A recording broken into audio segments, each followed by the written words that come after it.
Ah, jeunesse sociale, adéquence, l'union fait la force, hein. Oh, Victola, soyons présents. Commandant Timoléon, l'été. Dis-moi, non. Ah, aussi.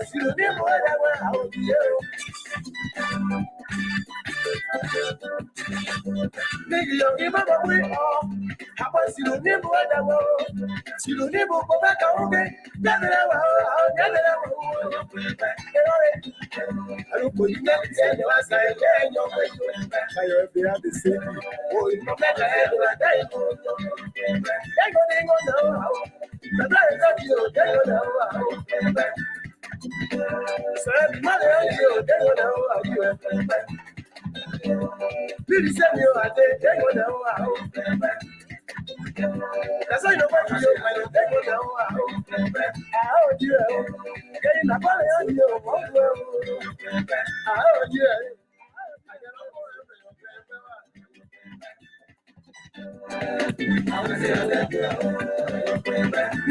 maman,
là-haut, la Sylvain, c'est la Georges.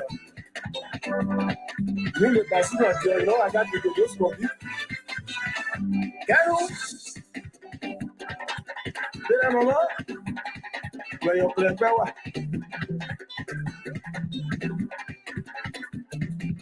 Son Robert, son Bernadette, Dingo, le colonel Da François. Bois après,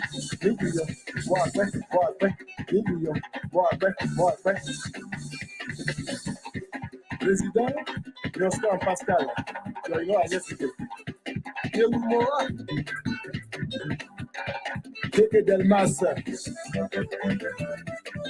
Pierre, Haïtien, Slady Robert, son professeur, le président,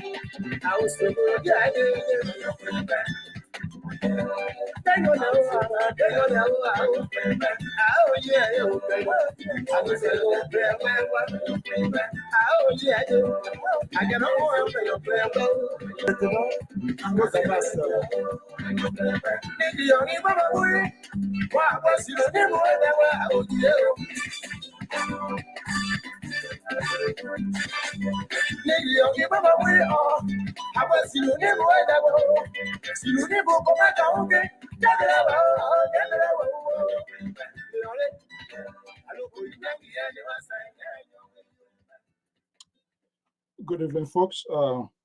Let's see here. Good evening, folks. We want to welcome all our viewers and listeners across the globe. Thank you so much for joining us here this beautiful Wednesday evening here on the Diaspora Informative News outlet like Republic Radio and LPR TV.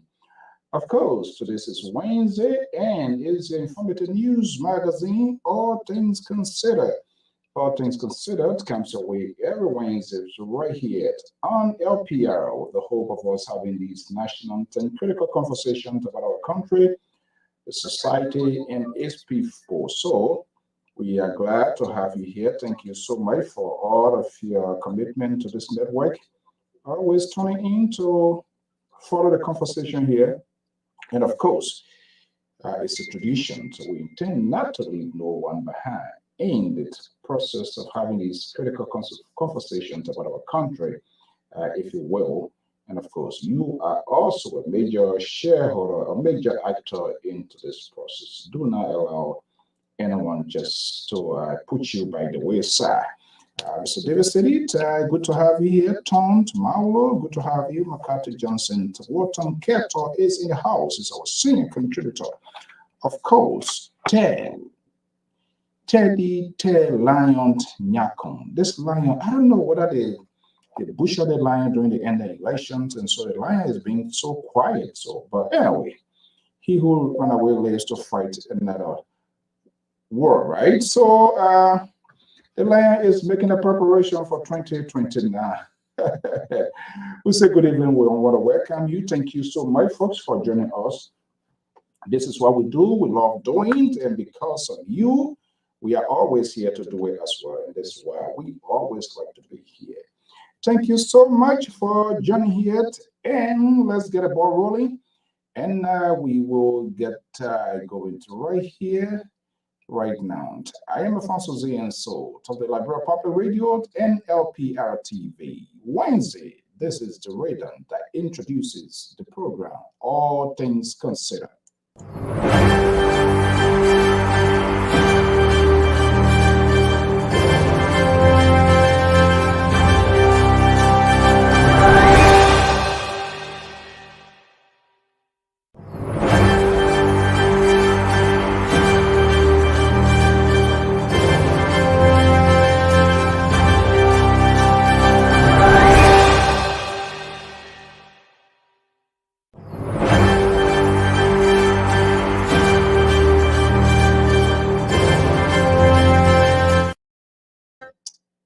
Good evening.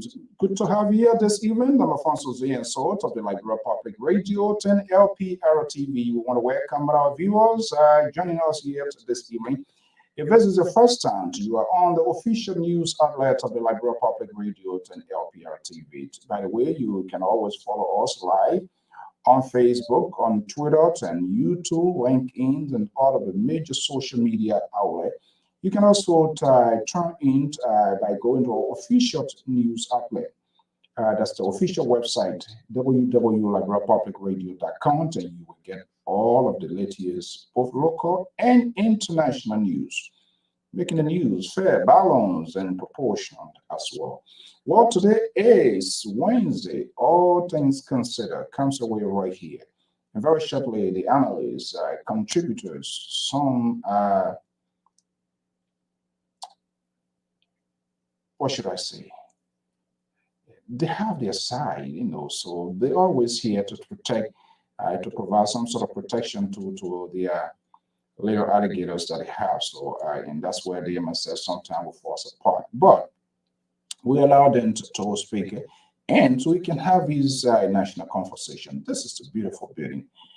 That's the official residency of the president of the Republic of Liberia. That's where everybody wants to go to. But interestingly, only one person can be there at a time, going through a constitutional process, general elections, and then if you're subsequently elected, then you become the president of the Republic of Liberia. So it's not so easy. We saw what happened in the last 2023 presidential race, House tens and close, but eventually the the 4-month ruling party, one of the major oppositions during against the CDC, the United Party now, is the ruling establishment in the country.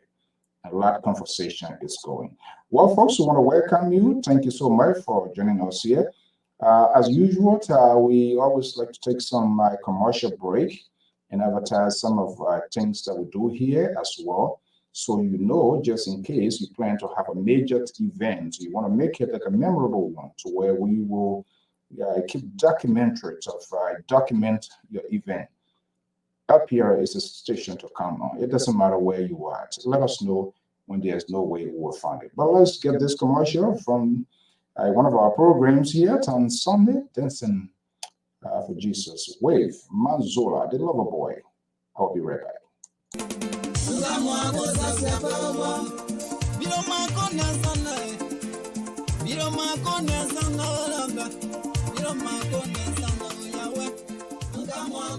Do you want to share your events with the world? Why not contact us? We are Liberia Public Radio, LPR. We are the specialists in advertisements, commercials, radio and TV services. We have the professionals that can help you sell your products and provide live coverage of all events such as weddings, conventions, graduations, reunions, anniversaries, sports, birthdays, baby showers, religious activities, funerals, and many more. Take your phone right now and call any of the following numbers: 682-433-8802, 267-648-6089, 484-786-3337, or 916-533-2048. Our customer service representatives are waiting to take your calls and give you the needed assistance. It is LPR, the home of excellent media services and your friends in business. Life is a journey, and as you travel down the line, you may remember something, the joy and tragedy in a story manner. I'd like to remember that one point of my life, growing up was very, very difficult for me as a child. The Liberia Public Radio gives you the opportunity in a live interview to express your past. In this program, I Remembered. I remember, and I will never forget my day of salvation. And I remember growing up as a child, when I lost my dad, it was a very terrible time of feeling. Join Benjamin Tibet, our international correspondent, on +225 07 4770 9404, +225 0505 675438. I Remembered, the podium where your voice is heard. These are some of the programs that we always have right here. I Remember comes away every Saturday. It's a new program here, but our LPR Africa Bureau Chief based in Abidjan, La Côte d'Ivoire, is always here to also bring these are real lifetime stories, experiences, what people went through during the war or to whatever story, just real-time life story.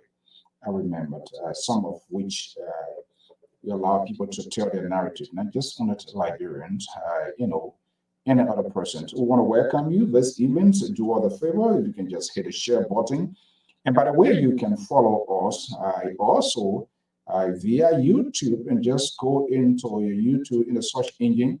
You want to type in Liberia Public Radio channel, and that's going to pop out. And once it pop up, you can subscribe with it, and that way, anytime we come on, you will automatically get that notification that LPR TV is on, and you will be able to listen to send your suggestion as to how we can improve our conversations and how the network can grow for the good of the country. But that's the distinction here. Here, I would say here we talk it the way it should be. Are we 100%? No, we are humans, and no one is infallible. But we try as much as possible to hold ourselves accountable and be honest with what we say. Always you're going to have people here that tend to be the fixer because they took a side because they support a particular party or particular candidate, which necessarily are not a member of that party, but they share the person's political ideology. But in the same vein,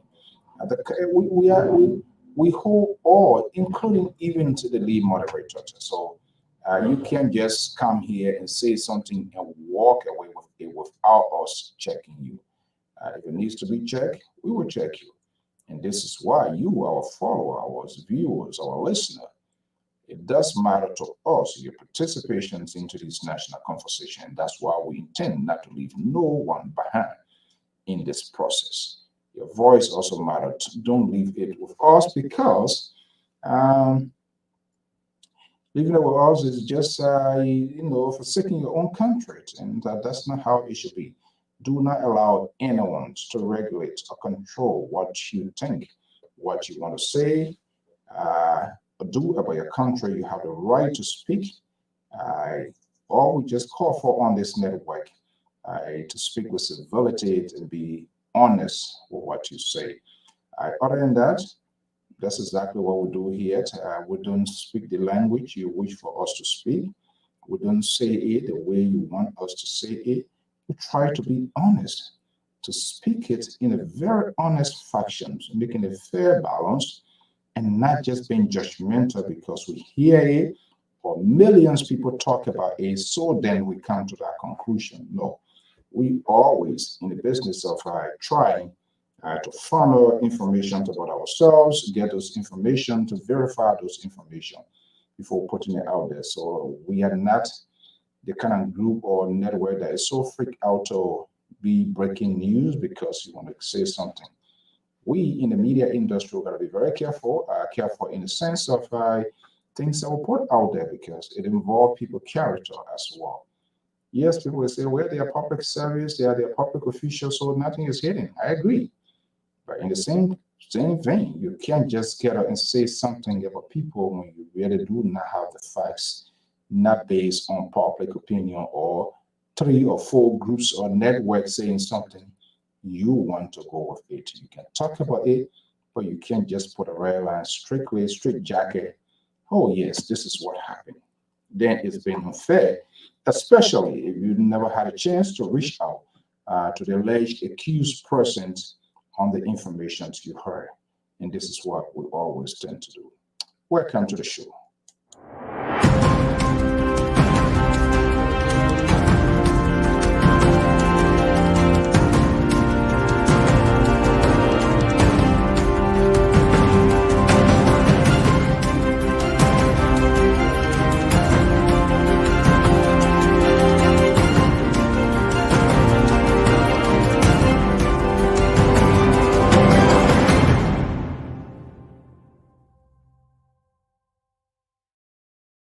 Oh yeah, this is Celebra Public Radio. Thank you so much for sharing your evenings, your afternoon with us.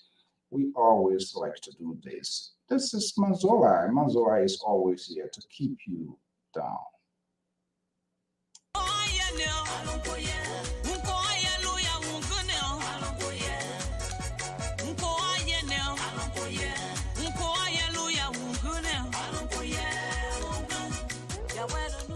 Hello, listeners. This is Mazola, the lover boy. I'd like to invite you to this exciting program.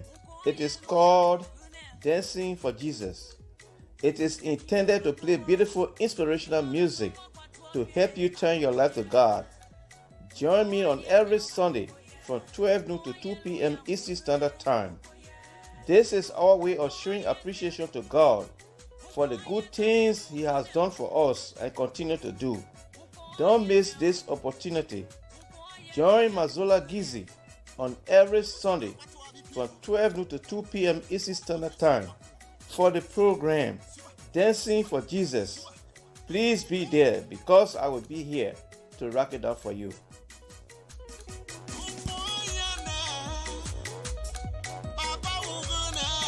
All right, so our guy is always on Sunday evenings, Sunday afternoon, starting at 12 midday, 2 o'clock Eastern Standard Time. So always follow me. All right. So we just do not only dive into politics. We also try to give some inspirational encouragement, wake up, you know, strength. Mazola Gisi is always on this network every Sunday at 12 p.m. Eastern Standard Time in the 2 hours uninterrupted, beautiful gospel songs, inspirational words, videos. He always send requests to people as well. Once you tweet in the last few, he will always tell you, give you some sort of feedback. So if you have not followed him before, try to do that. He always on every Sunday at 12 Eastern Standard Time.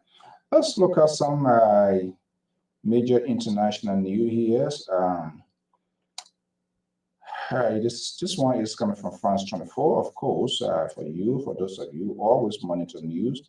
Malawi's vice president, 9 other confirmed death in a plane crash, according to France 24. It's a very, very sad news. That's the vice president of Malawi vice president, 9 other confirmed death in the plane crash.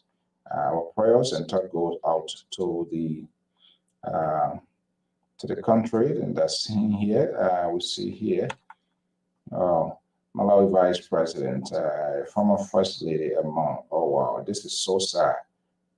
That is the former First Lady. He and his wife uh, in a plane crash. That was a military plane carrying Charlemagne 51 and 9 other. Well, disappeared on Monday. After it failed to land in the northern city of Manzu due to bad weather and was told to return to the capital, Lengongwe. The search and rescue team found the aircraft completely destroyed, no survivor, as all passengers on board were killed. On impact, Malawi President Lazaro Shakiwa said, addressing the nation. So that's a sad one that the vice president of Malawi. Want to welcome our man from their base in Mount Gibi County, that is the Republic of Liberia, joining us this late Wednesday evening here. So, Flomo, good to have you here. Thank you for all that you do for this network and all of the information given here as well. So, this is our one. Our prayers and talk goes out to the people of Malawi for the loss of the country's vice president. Very shortly, the analysts will be here and they are beginning to assemble. And as usual, we'll be having a conversation here. All things considered, comes away every Wednesday. Thereby, we, choose our own talking point based on what is happening in our country, other parts of the world, news making headline. And of course, you, the listeners, the audience, always participate in this conversation because we feel it should not just be left with us. You also have a greater share. You must have your own say about your country. Do not leave it with these talking heads. We're here just talking. Don't leave it with us. It's time to get the ball rolling. I'll be right back.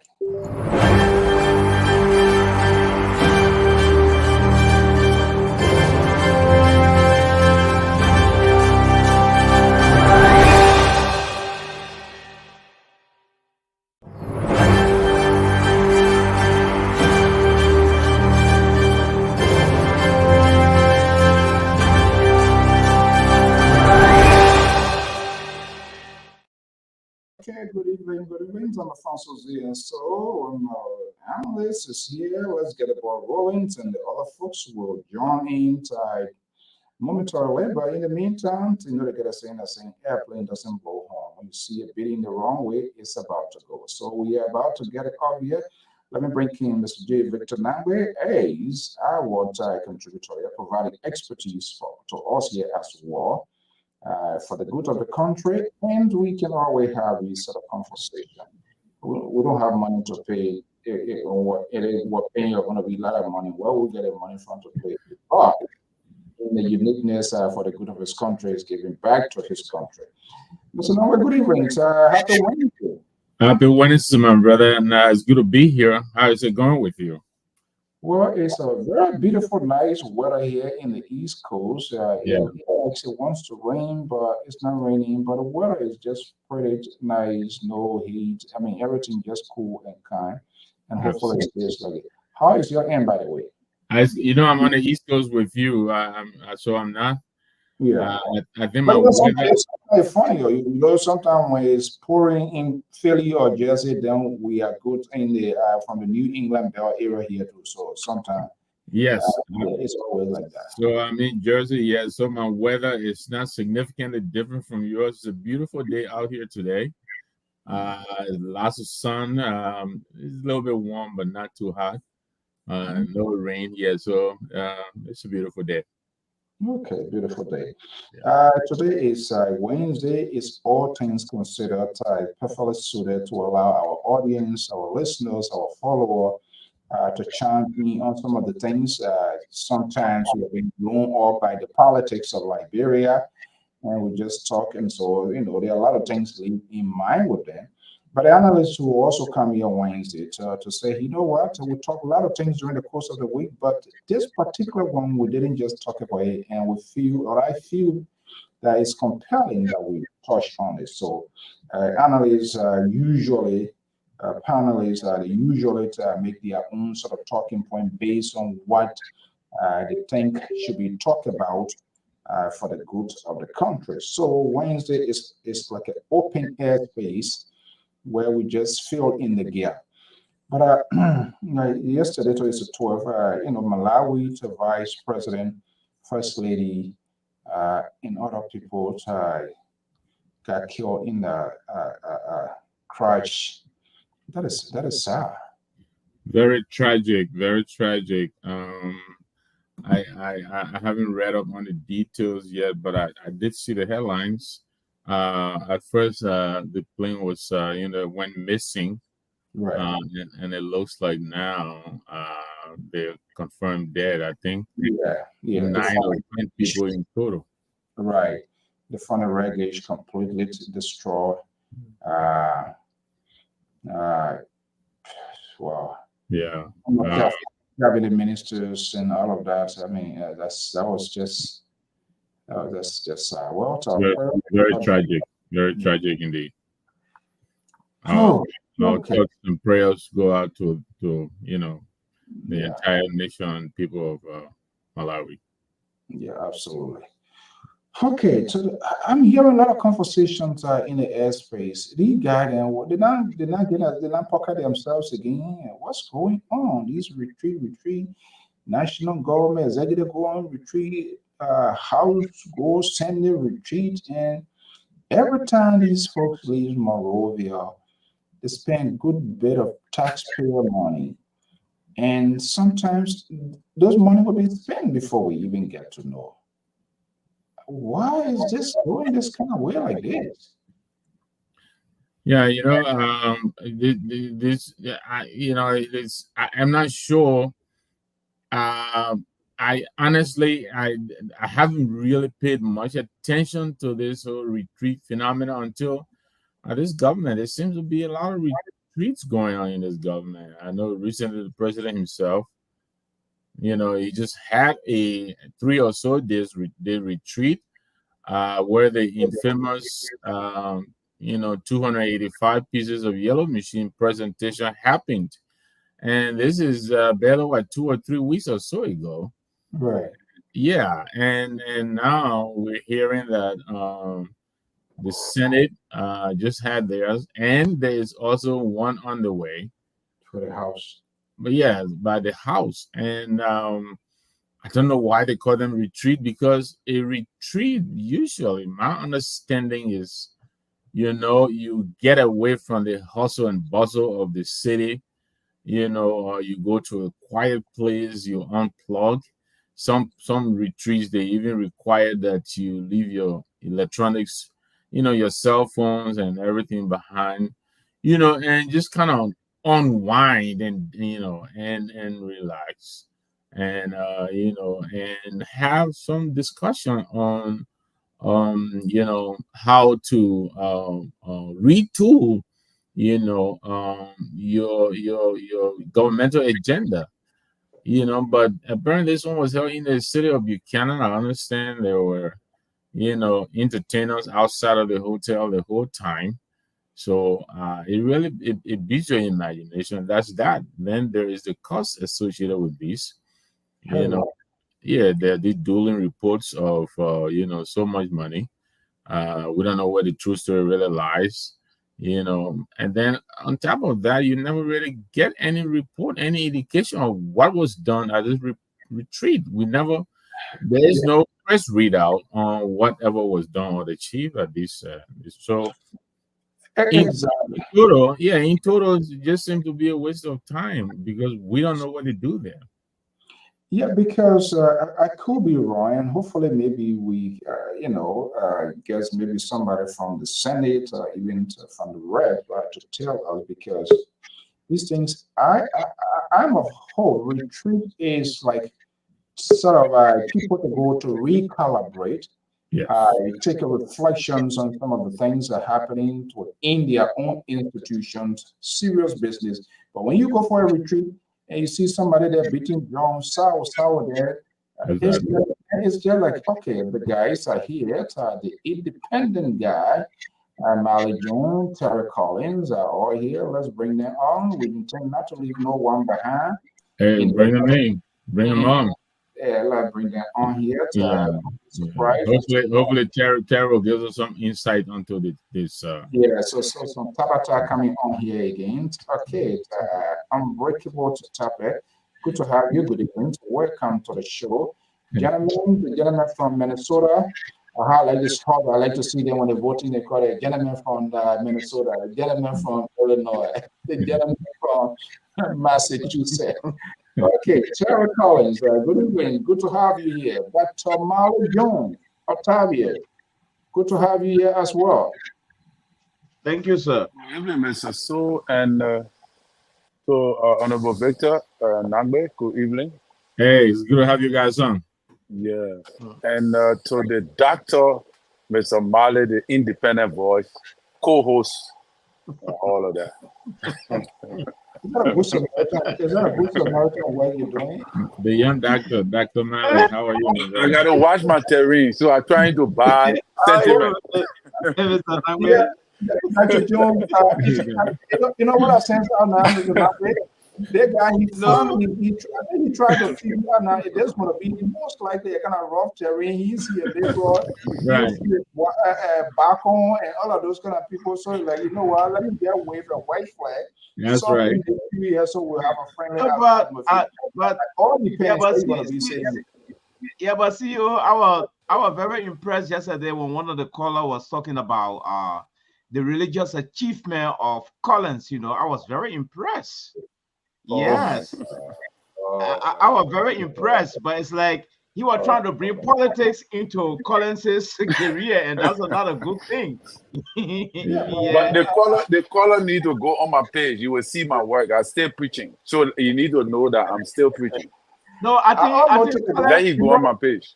no, You are a think the man thing of the that club. Yeah, I think the thing that confusing the caller now is like he see you the role he playing now, looking like he getting confused. yeah. You never see the dimension before. That Yeah. the hidden part of me. Well, congratulations, my brother. Thank you, Honorable Victor. Mr. Collins, you know what I almost told the guy? Yeah, No. one more they say, yeah, because you don't pay your offering. So how you think the pastor, the reason the pastor is not on again? Yeah, the man's ought to bring that prophetic seed. Yeah, you don't want to fall. You want Bible holy oil. All of that, I just want the pastor to keep questioning. Okay, let's work on SB. I know, so corrupt people. Wait, why are there so many Minnesota people on the set tonight? What's going on? They're Minnesota here. I wanted two Minnesota people on the show today. That's way too many Minnesota people. Yeah, the liberal recruit. The liberal is running with Jerry. Mr. Morris, good to have you on. Thank you, Mr. Now good to see you. Hey, it's Mr. Evans. Evans, good evening. Welcome to the show, buddy. Thank you. Good evening to you, and good evening to Terry and Mr. Marley as well. Okay, Yes, sir. so Thank you. Oh, Dr. Marley. Sorry, Dr. Marley. Oh man, don't worry about that thing there. Let's just start to let's move on. You see, So I hope we'll touch on that Gloria Mususa situation. I think. oh, no, it's all things considered. If you have that on your agenda, which is great, we can talk about that. The Labro said now it just can make people have a serious headache because the stories, all kinds of funny things coming, distracting people, and all kinds of stuff going on. SB, good evening. Good to have you here. Of course, Esther Clark Frederick, good to have you here. Thank you for sharing your evenings with us. As usual, always your support cannot be overemphasized with respect to what you do here. But anyway, I don't want to be the one to put finger in the throat of people here. It's all things considered. I don't know what matters to you. I don't know what is your primary uh, pointer here this evening here. We are already here. Gloria Mususka, I think, is high on your agenda. So we're going to put a check mark on it. We're going to go to Terry. We're going to go to Dr. Miley, the most independent voice on this network that represent the interests of the people. We intend not to leave no one behind. And this is it's a problem for the liberal wing on this network here, the Terry, but Terry, I think Terry is a moderate. Terry is understanding, but I don't know. But we'll see how far the liberal goes. Okay, guys, let's get to the point. So, Terry, all things we were just, Mr. Nakwema, we were just talking about this retreat here. I'm not sure what are the concept of the main concept of retreat now is being mischaracterized, it's being misdirected, and it's like a what?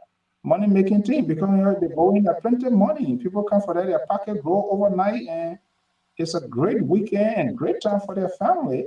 Whereas ordinary Liberians going empty with their belly. And some of the monies that are used could be used to look at some other basic needs. The goal, they come back, we don't get anything concrete, we don't see any specific tangible measures taken. Only when they returned, it left all with headache, with kind of money being to Russians, like who were in Freetown, Sierra Leone refugee camps, when a Red Cross and UN agency read to get the starfish and beans and other kind of thing. This is getting crazy. Why are they doing this thing here? Do you support But it? What do you do? because so the legislature job in Liberia is a big ball job. Y'all can say big boy. Like, those boys just chill. They eat free money, they just chill. They don't do nothing absolutely. So that is why, Liberians really, that's why I blame the legislature a lot for the failure of the executive. Because they don't do nothing. They just chill. They just flex and just eat free money. So I think those boys today were discussing millions of dollars. That is the big boy position there. They discuss millions of dollars. And they don't realize that they are discussing the future of Liberia. So they just carelessly handle these things without realizing that they are discussing. For me, I don't have a problem with a senator or a representative going on those kind of treats and spending monies that have been approved of in the budget. Because if we, the people, don't like for them to spend that much money, we will contest the budget. But we don't contest the budget. And all the money they are spending is part of the budget. That their own money that have gone into law and been approved. So I don't Okay. know why people running around with it all over the place, all the people spending, that the people money that you yourself approve. You didn't contest it when your lawmaker was challenging the budget in the house. You didn't contest the budget. You didn't look at it from your district or from your county. Now, So then why should we blame them today? take a That break. is what it is. I don't know whether it's your talking point, but you seems to be taking a defense line with A here. I didn't approve that. I just got to know they went Buchanan and people were drinking fine Right.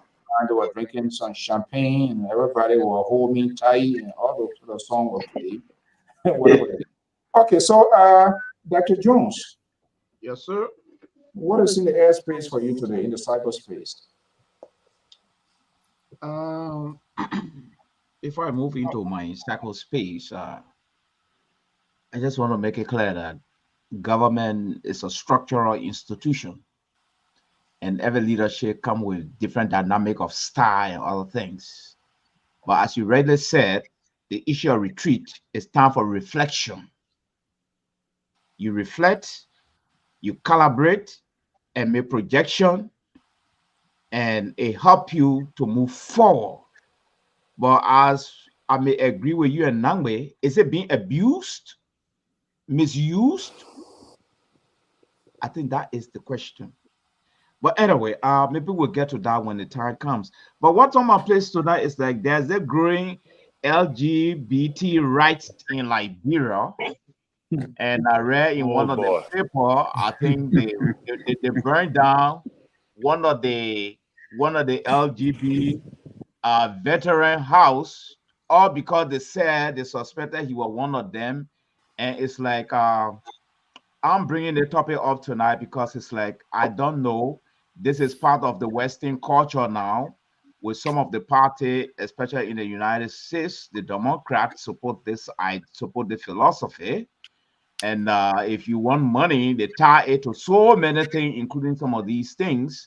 So I don't know whether it's going to permeate into our culture and become law, but it's growing in Liberia gradually, and is it's not only growing, but tension is building. So this why I really captured my attention during this week, Okay, and I we'll think go that's into some of the details. yeah, I think it's important. All of these things, their components are already embedded in the society, so we can't ignore them. There's no need that we Yes, say we and discuss them. and the president being a traditionally culture-oriented folks, I don't know how he going to amalgamate this type of thing. Now he need money desperately. I will go into the details. Yeah. You bringing in something. This was one of the things that Jonathan Goodluck government came to kind of hard in Nigeria. Remember, even with this whole thing, that's Yeah. a big thing, especially from the Westerners. Okay, I'm not sure. We just started the conversation. Areas are going to be coming to you, but Mr. Nangwe, Yes, sir. what's in your folder? Well, it looks like Dr. Malice has been plugging out of my folder and all that, but Oh, I'm Oh, sorry. your former coordinator didn't tell so us. yeah, but I was also, I mean, Elvis has mentioned to the former uh, Chief Justice case, so I think that's something we'll probably talk about. But I was also looking at the recommendations from the United Party chair. I think the president and the civil service director are really trying hard to reduce the size of government. And so what I see coming from the ruling party's chairperson doesn't seem to me like any attempt to reduce the size of government. There are reports or recommendations to the National Bank. There are reports of recommendations to LPRC, and other ministries amounting to almost 50 or more people. I think 13 to the National Bank and 42 somewhere else. So that concerns me as to whether the party machinery is in sync with the political machinery of the governing, our governing coalition. I mean, a couple of weeks ago, there was also the other discussion emanating from the Ministry of Justice. I mean, Ministry of Labor. I have no idea where that is now, where the labor minister was being accused of tribalism and nepotism and employing over 9 ministers at the ministry or something like that. So that is something that I'm also, I'm paying attention to. Okay, this is serious. I don't know. Okay, Harris, let's hear you. Yeah, thank you, Mr. So. When I talk about the former Chief Justice, Gloria Musu Scott, really, I just want to make a clarification because people tend to read these things and they have a different understanding of it. For example, I always like to come back to the United States because I live here and I understand the system here pretty well. A prisoner who is granted compassionate leave, for example, if you're serving 10 years in prison and your mother is dying, and you want to go say your final goodbye, and you've been on good behavior, and you ask for that release, the warden at the prison can, can accept your request with an escort and allow you to go say your final goodbye to your mother. That's a form of compassionate, leave. So this is not a sign that she's been released from jail, but rather her house was broken into. So people went there and armed robbed her house. And it's a bit, conspicuous that a prisoner wants to go, who's supposed to be serving a quote unquote life sentence, wants to go see wants to assess the damage in her house that was, burglarized, as if she has intention of coming back to her house and living there the rest of her life, when in fact she's been sentenced to life imprisonment. So it's a bit conspicuous. Hopefully, she doesn't somehow, miraculously escape and find her way to the United States. But the point here is the idea of compassionate leave is not something that is new. It's something that is common within the prison system, and people should not think that this government has arbitrarily released her. And then on the issue of the gay rights, let me say this: gay rights is human rights, and we need to understand it. I live in this country. I work. I don't know any gay person or anybody who I would say, oh, this person is gay, and they impact my life. Is America even less great because they allow gay marriage in this country, or they allow gay people to have rights and not to be harassed and abused and mistreated? Of course not. We live in this country. We prefer to live in this country. Most of us don't live in Liberia.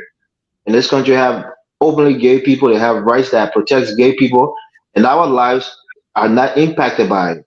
We live our life as heterosexual males and women, and we go about our lives without anybody, pushing gay agenda down our throat. We see women, we approach women, other women see men that, they engage in heterosexual relationships. So my point here is gay marriage in Liberia is not going to make Liberia any worse than it is now. That's how gay rights or gay marriage in this country has not, made America less great than it was. So let us not be hypocrite, because the point is these guys are being targeted. Being gay, whether you want to bring it, we don't live in a theocracy. I know Terry, the pastor. We don't live in a government that is governed by God, where the Bible is our constitution. That's not how we live. We live in a secular society, and the rights of every individual based on the sexual preference should be protected. So if you want to look at it as this is what God said, and we're a God-fearing nation, and we need to do it this way and that way, the wrong way to do it, because by God's own law, somebody who commits adultery should be stoned and put to death. How many people commit adultery and are not killed in that country? So let's respect our fellow human beings and give them the right to be who they are, as long as they're not committing pedophilia or anything against our laws in the country. Let them be free to be themselves and choose their sexual partners as they wish, as long as it doesn't interfere with the rights of other people. That'll be my point. Okay, we will come to that, and everybody going to chime in on each and every one talking point. But this train is about to derail, and I just hold tight because I'm not sure. I have no idea what's going to be coming out. Who is piloting this train? I just saw a train coming through. The Liberal Progressive. Good evening. Mr. So, good evening to you and good evening to the rest of the panelists. I'm happy to be here tonight. Wow, sounding Glad to much have you, sir. Welcome aboard. Yeah, Liberal. sounding very soft tonight. I'm not sure Well, whether that's how Even you though you conspicuously withheld your link last night, enjoy our link, I guess. yeah, that's good. Well, Mr. Toon, I don't even bother on coming on the show because you don't even extend his link to us. Don't even invite us. Both of you, Your yeah, don't message, spoil the your Liberal message. name. I don't have both of you. Once I tried contacting who to get your email, but as you know what, so I don't want Cool excuse, Patrick. That excuse just Now the chairman of the board now he's allowed to make an excuse. yeah. You don't have it. I will Okay, try so Liberal. to get your email from Mr. So, and then we'll add you on my email chain. Oh boy, I don't want to go in there. Okay, Liberal, good to have you here. Today is Wednesday. All things considered, what is it happening at the CBL? Who's sending lists and what doing that? Your name on the list? can send you to CBL. Well, the only way that I'll go to CBL, if they call me, I would like to pay maybe $20,000 or so to get that job because I'm not qualified for it. So I will buy it.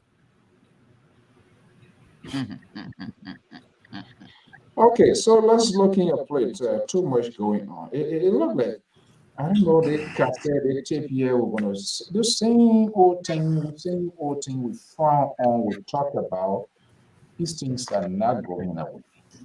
They are not going away. But the people becomes the fixers of the intent, giving justification. Well, Mr. So for me, the situation in Liberia right now, yeah, you can say frustrating, but I will not allow any other person who is not God to frustrate me because I have my own way of moving things around, so I don't get frustrated by any human being. However, uh, when you when you pin your heart or when you pin your aspiration, your hope and aspiration on a particular items, and sometimes that stuff doesn't happen the way you expected, then it becomes very difficult to accept.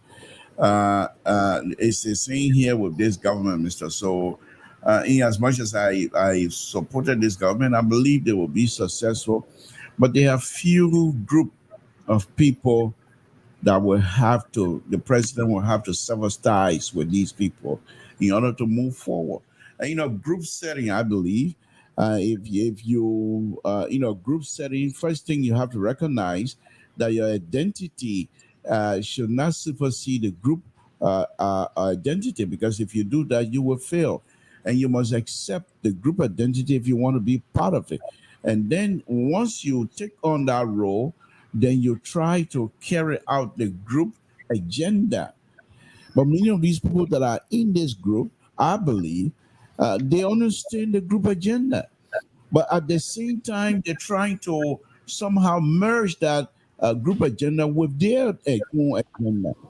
As they come out, it becomes a little bit confusing and it becomes a little bit unrecognizable from the perspective of the rest of the group, because they're putting it just like a function machine. What you put in is what you're supposed to get. But these people put in certain thing and then they mix it with something, and then whatever comes out of the function machine, it becomes unrecognizable by the rest of the group. And the group are now asking questions.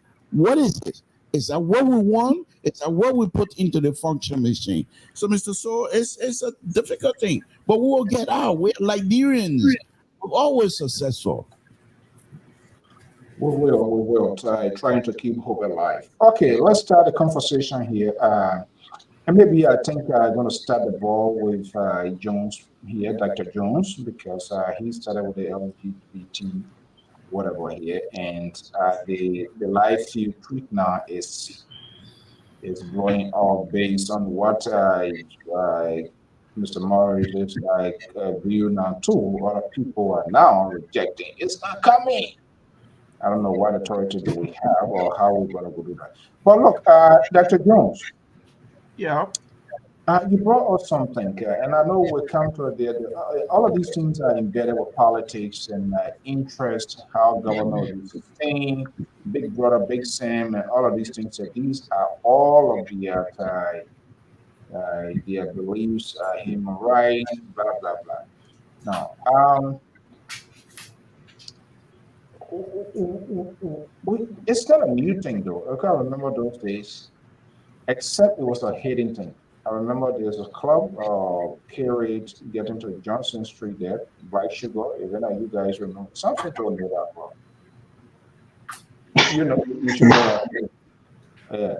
Black Sugar, that was to play those big boys. That was to play the user. There are few places that people use to identify, but now it's public. So what could potentially happen if Well, the community get huge and they say, hey, we need to be protected. We need to be, we need to live here like a normal human being.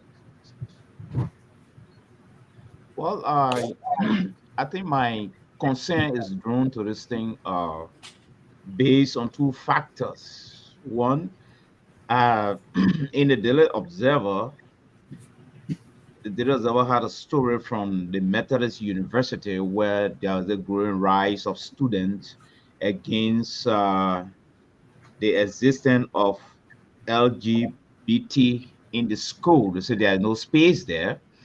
And the New Dawn newspaper also spoke about a gentleman who's been burned somewhere around Ghana, all because they say he's a gay person. So as you read this, it's not a old, it's not a new phenomenon.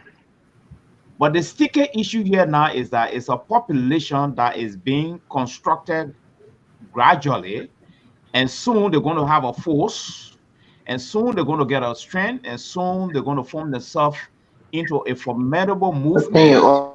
was it just me? Huh? Hello? Getting me? Yeah, we hear you. Okay. So my concern here tonight is that is Liberia prepared as a country, as a nation, to entertain this group and have them legitimate and recognize them and have them giving them all their rights, including their human rights, because I'm sure the group is rising up gradually, and LGBT is is a Western culture from our own perspective. It's not an African culture where the same-sex marriage have become issue in the West. And most of the country you find in the West, like America, they're passing these things into law. And when it comes to the African country, they are tying some of these things to donation, to money that they gave you. They feel that certain group of people are being marginalized, their rights are not being upheld. And so they're pressing on some African government, like in fact, CEO just said about Jonathan Gurich, that one of the things that he was hard hit with, now Uganda is on the black list of the Democrats. But the question now is, are we prepared as a nation? Because I learned Helen Johnson Sirleaf, this thing was brought to her attention. She decided to sideline it. Maybe she had her own way, or I don't know, but I learned she sidelined it. She now wanted to pay attention to it. But the issue now is a growing phenomenon in Liberia, and very soon we'll have a movement. And the next thing, they're going to approach government about their rights, but now they're being harassed in some schools right now. So my question now to the panel is we as a country, as a society, are we prepared to incorporate these people into the moving machinery of our country to be legitimized population to enjoy benefit and rights Okay. And as against as against to our traditional cultural value system. Thank you. okay, and we will be getting the reaction from the comments, the tweet from our online notes. They are very vital in our conversation as well. And let's pretend here that whoever is speaking, you are head of a national government, and you're being faced with this sort of what we say convoluted one here with the Westerners and say, hey, you give us this, we give you that. This is how the Thai people and this is how the strangulation comes about here. So, White Card Man is here tonight. I will start with the two Washings. They are there, and let's see.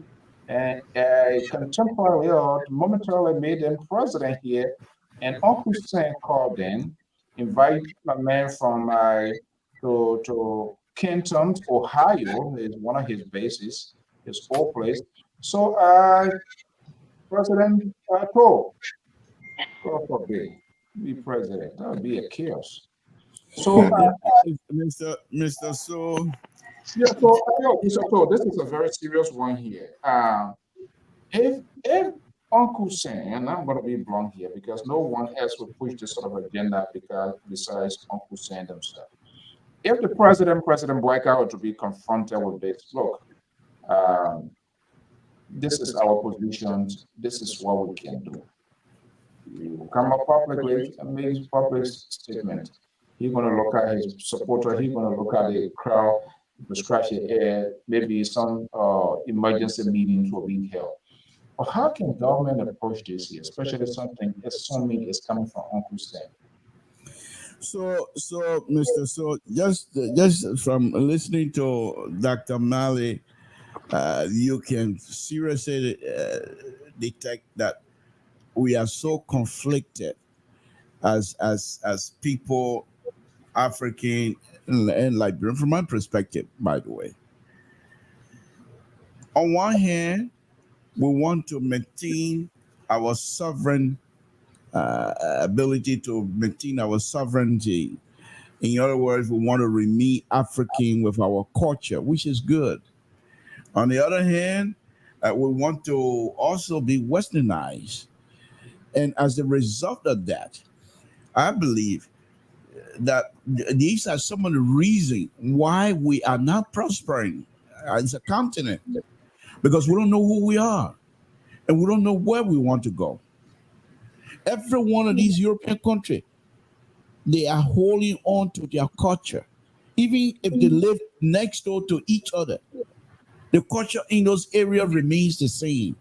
But here we are, our entire continent, and we allow the European to come and split us up, divide us, see who control what, and we're still behaving like that. First of all, Dr. Mel, we can't even feed ourselves. We're fighting what the people who our business. They're not bad gay man, woman business. They come and can't bring it so they can blame. What lead that one? If they bring it in, like bro culture want it, let them have it. They don't want it, leave it. You're not find way to feed ourselves first, so that we will have the strength. What we're going with gay and not gay, all the kind of thing them for. Don't think they've been around for a long time. Let it, if they want to stay in the bottom of the whatever they have, let them remain. Let us seriously concentrate on how we can bring the development that we all need for us to prosper. These things are just sidebar as far as I'm concerned. I have no interest in So quickly here, before I go to the next here, I don't intend to waste time here. I'm asking if you were the chief executive and you were called into a conference, we will support your government, we will do X, Y, Z. We have this in store, but this is what you want us to do. Uncle Sam don't just give away. Well, I mean, but how Uncle, one of the things you have to understand with this Uncle Sam business, they are not stupid. They're running an institution. Democracy is here.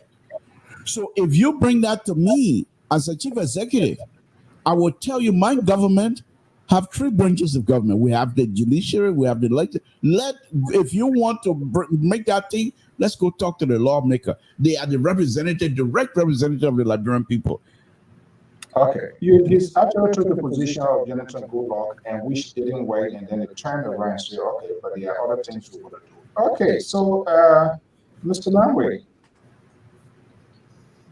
well, the other school of thought, people say today's world is open, a lot of things going on. So you have other advocacy group uh, who feels when it comes to this sort of critical conversation, they feel that other people should not be left behind. People should be given the choice to decide. The worst, of course, we have our society, but even people in the country. It's been happening. How can really government handle these sort of, because that's a very critical one, especially coming from the West, because those are things that they believe these things happen in their country. They have people who are lawmakers who made these things out of law.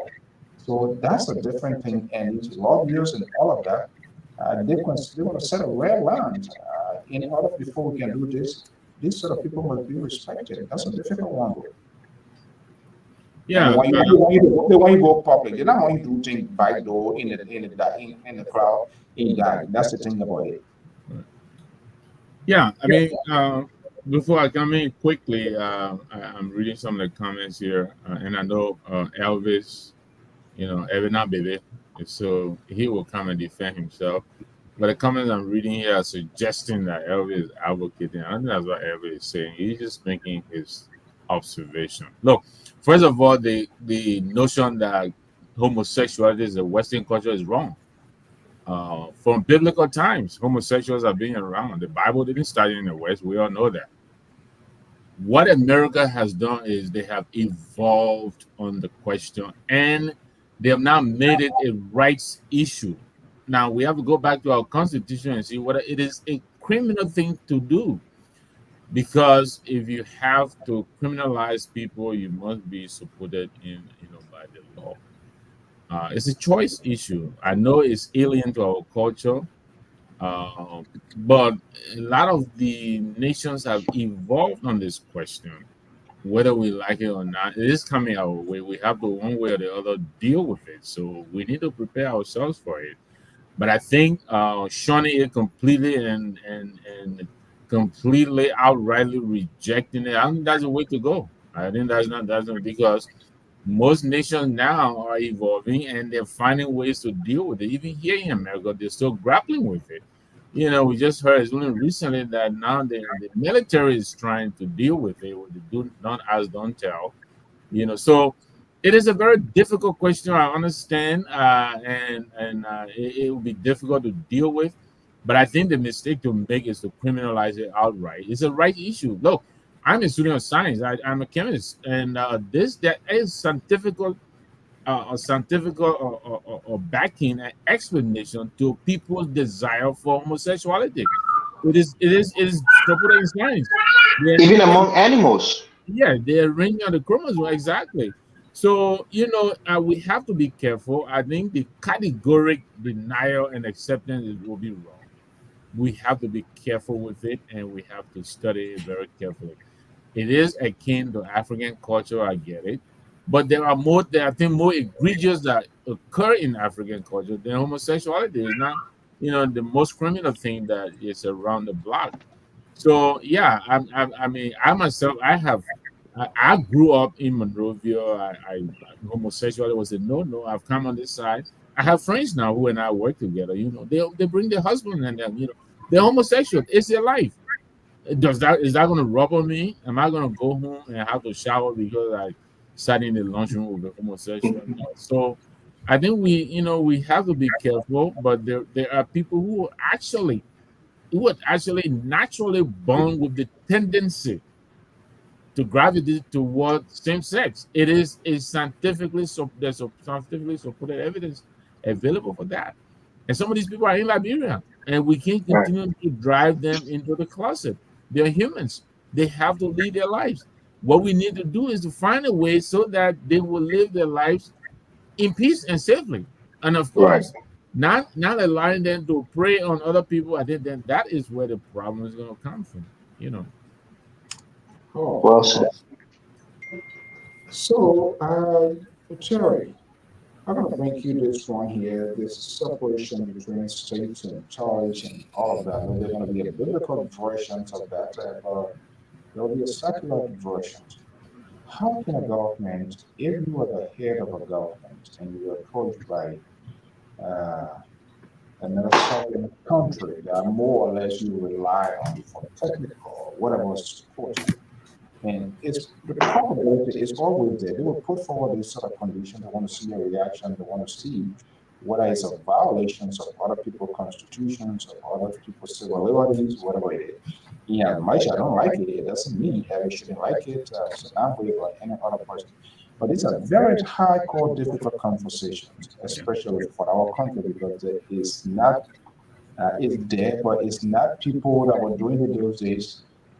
I mean, it's like they don't see it in public, but we see this thing happening. Gay, lesbian, we're seeing people in government that people talk about. It started last week on door time, all of maybe even the tougher time, but what they made public, we don't know. Now everything is out in the air.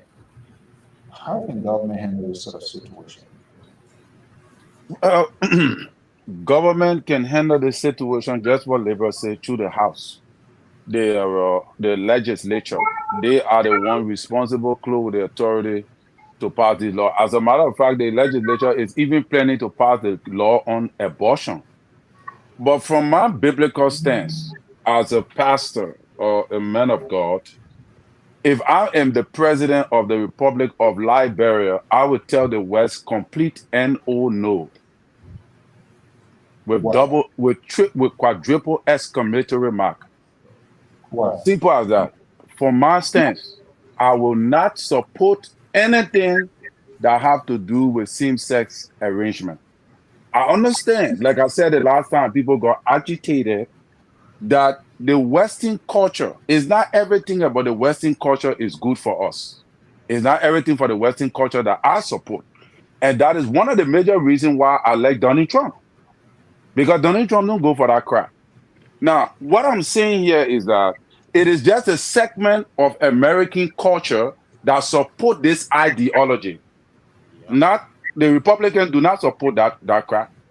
So, we must understand also that from our governmental structure and from the governmental structure that brought in democracy and brought in human rights, they are bringing these things in to create the avenue for all these things to be implemented, and it's going to be successful. Let me tell you the truth. From my biblical perspective and from what we have been studying biblically, we know that the world is going to fall to this, whether we like it or not. Politically, they're going to fall to it because you're already practicing the American governance culture, which is democracy. Democracy is the right to exercise your freedom. There's a constitutional law in our constitution that also says the freedom to your conscience. One time we're even studying about that, we're reading on our law. There's a law that provides the opportunity for people to have same-sex in our constitution. But many people don't talk about it. Because the crafter of these laws knew exactly we were coming to this. And we must understand that this whole same-sex stuff is part of the United Nations agenda. All right. And we are part of the United Nations. Once Liberia is part of the United Nations, these things will come down to you for you to discuss it. And it is left now with your legislature to either allow this to go into law and the president veto it, or I don't know. But I am a religious man. I saw the Methodist church the other time. They were on the street, they were demonstrating, and they said that they don't want it, the Methodist church, because there was an agreement on the international level from the Methodist church level. They agreed same-sex marriage. Now, the bishop of the Methodist church in Liberia now, who said to the Methodist people that he will not agree, he's now wanting to agree to same-sex marriage to be practiced in the Methodist church in Liberia, because the Methodist church on the international level have finally agreed to same-sex laws. So the members in the church and leaders are resisting that right now in Liberia. And that is the right thing to do.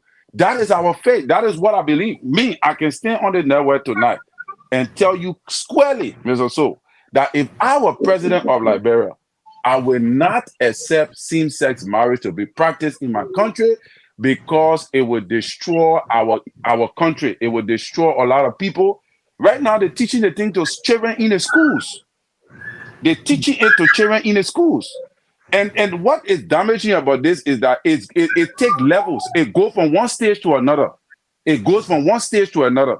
So what will begin to happen now is that children who are not even having these senses, they will start beginning to develop it, because you will start having books that you will be instructed now to start teaching children in Liberian schools about how to accommodate same-sex marriage, or same-sex orientation and all of that. And I think that particular mentality destroys any great country. And I think that America is reaching to that point. Okay. Yeah, but before I go, my thing today that really confused me, that I wanted to talk about, that I wanted to put in there, was about, I don't know if we'll have a chance to discuss that, was about the medtech scenario that was discussed in the house today. And what took my attention was that the Port Authority boss and Amin Modad, the Commerce Minister, Devor on medtech and CTN. And that was very, very strange. And I thought we were going to discuss that. But anyway, yeah. No, you can have a talking points because everybody chipping in, Dr. Mali. So we we're going to go to the next analyst talking point, and everybody just throw their light. Okay, this is the guy. So Elvis, uh, the interpretation out that people they will be understood in different forms in different shape. But I think you are taking a sort of holistic approach. I'm not the one going to be pushing it. But tell us All right. what Thank precisely. you. Thank you, Mr. So. As I said earlier, we don't live in a theocracy. Theocracy is a form of government that is governed by the laws of God or the will of God. We live in a democracy, a secular democracy, republic. And my key point here is these people should be protected. In every population on this planet, on every country, there is a small percentage, maybe a percentage of 1% that will probably be homosexuals. In every country on this planet, in animals, there are homosexual animals who have sex with the same sex animals. If you look at things from a religious point of view, I'm a Christian. I don't think men or women should get married. I don't think it's God's will. I don't agree with the lifestyle. But when you are a homosexual and your life is being threatened, and people have a carte blanche on attacking you and abusing you and burning down your house, and even killing you because of your sexual preference, I think that's wrong. The law should be there to protect the lives and the property of all of its citizens. So my point here is that I've lived in this country pretty much my entire life. I came here as a 10-year-old, and I've lived here the rest of my life. Like I said, people talking about schools and this one and that one. I have nieces who've gone to school who are in middle school and high school. They have friends and some like Mr. Nangwe said, some of us who have co-workers and we interact with people who may be gay. Doesn't impact my life. It doesn't change the quality of my life in any way. So this whole thing is just a psyche of our African mentality. You know that during the olden days, even in the villages, there were men and women who were homosexuals, not to the level of ancient Greece or ancient Rome, the Rome, but certainly there's been homosexual in Africa. But it's always going to be a small percentage of the population. And that's for every country on this planet. So my point here is not that I'm advocating for homosexuality. What I'm advocating for is human rights, meaning that based on your sexual preference, you shouldn't be harmed, you shouldn't be attacked, you shouldn't be discriminated against. I would tell you this: I'm not in favor of the gay marriage. Of course not. I'm not in favor of that. But people needs to be protected. Their life and their property needs to be protected, regardless of the sexual preference. That's the overarching point that I'm making. And for Terry to say, based on his religious view, this whole idea that Liberia is a Christian country is not true. Same thing for the United States. We're not a Christian nation. We recognize Muslim, we recognize traditional religion, we recognize any other religion in our country. It's not an exclusive, Christian country. So the reality is protect all of your citizens equally. You don't discriminate against one person because he has a diverse sexual orientation or a diverse, ethnic background. The same thing goes in the United States. And for people who think that this thing is it's an American thing, it's not. For many years, gay was a taboo subject in this country. People was hiding their, being gay. People were attacking. It's very America that we live in today. Were attacked for being gay. Harvey Milk, the mayor of San Francisco, who was killed because he was a gay man. So there has been resistance to it in this country. But let me tell you this, Terry. Somebody said Republicans is against it. Dick Cheney's daughter is a lesbian. He went to his daughter wedding, who got married to another a woman while he was vice president. I was a Republican vice president whose daughter is gay. They did a poll, national poll. I think over 60, I think 66 or 67% of the American public agree that same-sex people should be allowed to get married. That was on the marriage issue, which is even more divisive. And over 60% of them are in favor of it. So my point here is these people are more enlightened. They understand that this is a right that these people should have. Doesn't impact you. It's not going to turn you gay or it's not going to turn your children gay. Like Mr. Nambo said, most people in Liberia, they know the adverse reaction that come with being gay. They don't pick it because they're going to get some advantage from it. They know that their life is not going to be the same. It's a chemical, some people may say it's a chemical imbalance. or some people may say, it's a chemical thing in the brain or in the body that tends, that lead them to be attracted to another, the same sex. So it's not something that people choose to be because they know that the scrutiny that will come with it.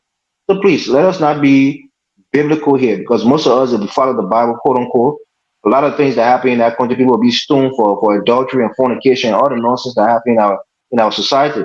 So I'm not advocating for gay marriage or gay relationship. I'm advocating for the rights of those who are themselves gay, that we shouldn't harm them, we shouldn't attack them simply because they're gay.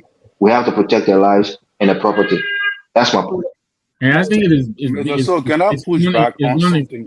I think it's uninformed to categorically state it's an American way of life.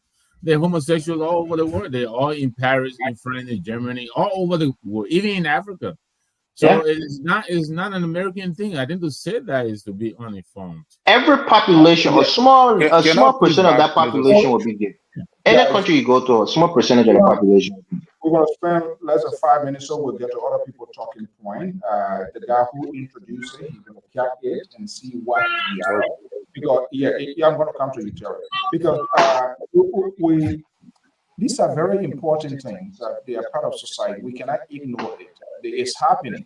But how can we find solution, or how can we talk about it so that uh, people will know? You know, when I came here too, I was shocked. I knew it was going on in Liberia, but I didn't know how rampant it is, especially closer to the liberal state where my first job, turning the TV. Oh, I saw that. What the heck? Oh, but let's take a quick break and I'll be right back. Evenings, depending on your locations. I am Afonso Z and Salt of the Liberia Public Radio 10 LPR TV. We want to thank you so much for your commitment to this network, being here with us every night, every afternoon, to every evenings, and having these sort of national conversation. It is amazing.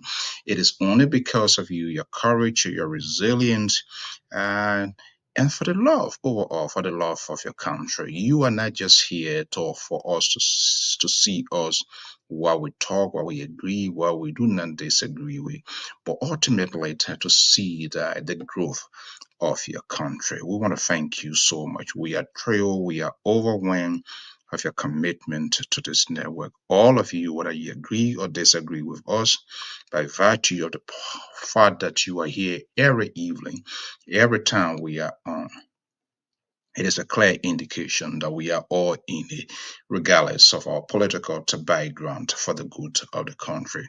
But just to give you a little bit backdrop of LPR now, Liberia Public Radio, we were not at this point. We started on a very small or sectional scale, a specific section in Granger County radio basin.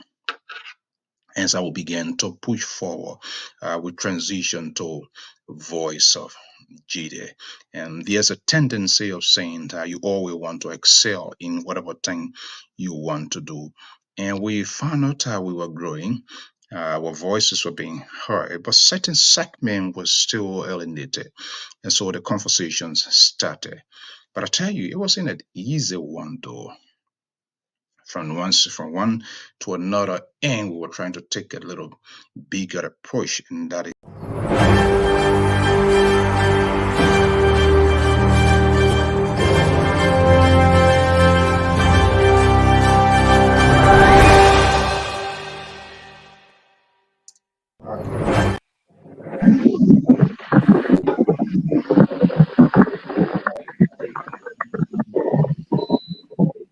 getting a background noise here from other folks. Okay, good. So we are back. I believe Terry said he wanted to say something, and we can for Dr. Jones to kind of cap in a few seconds.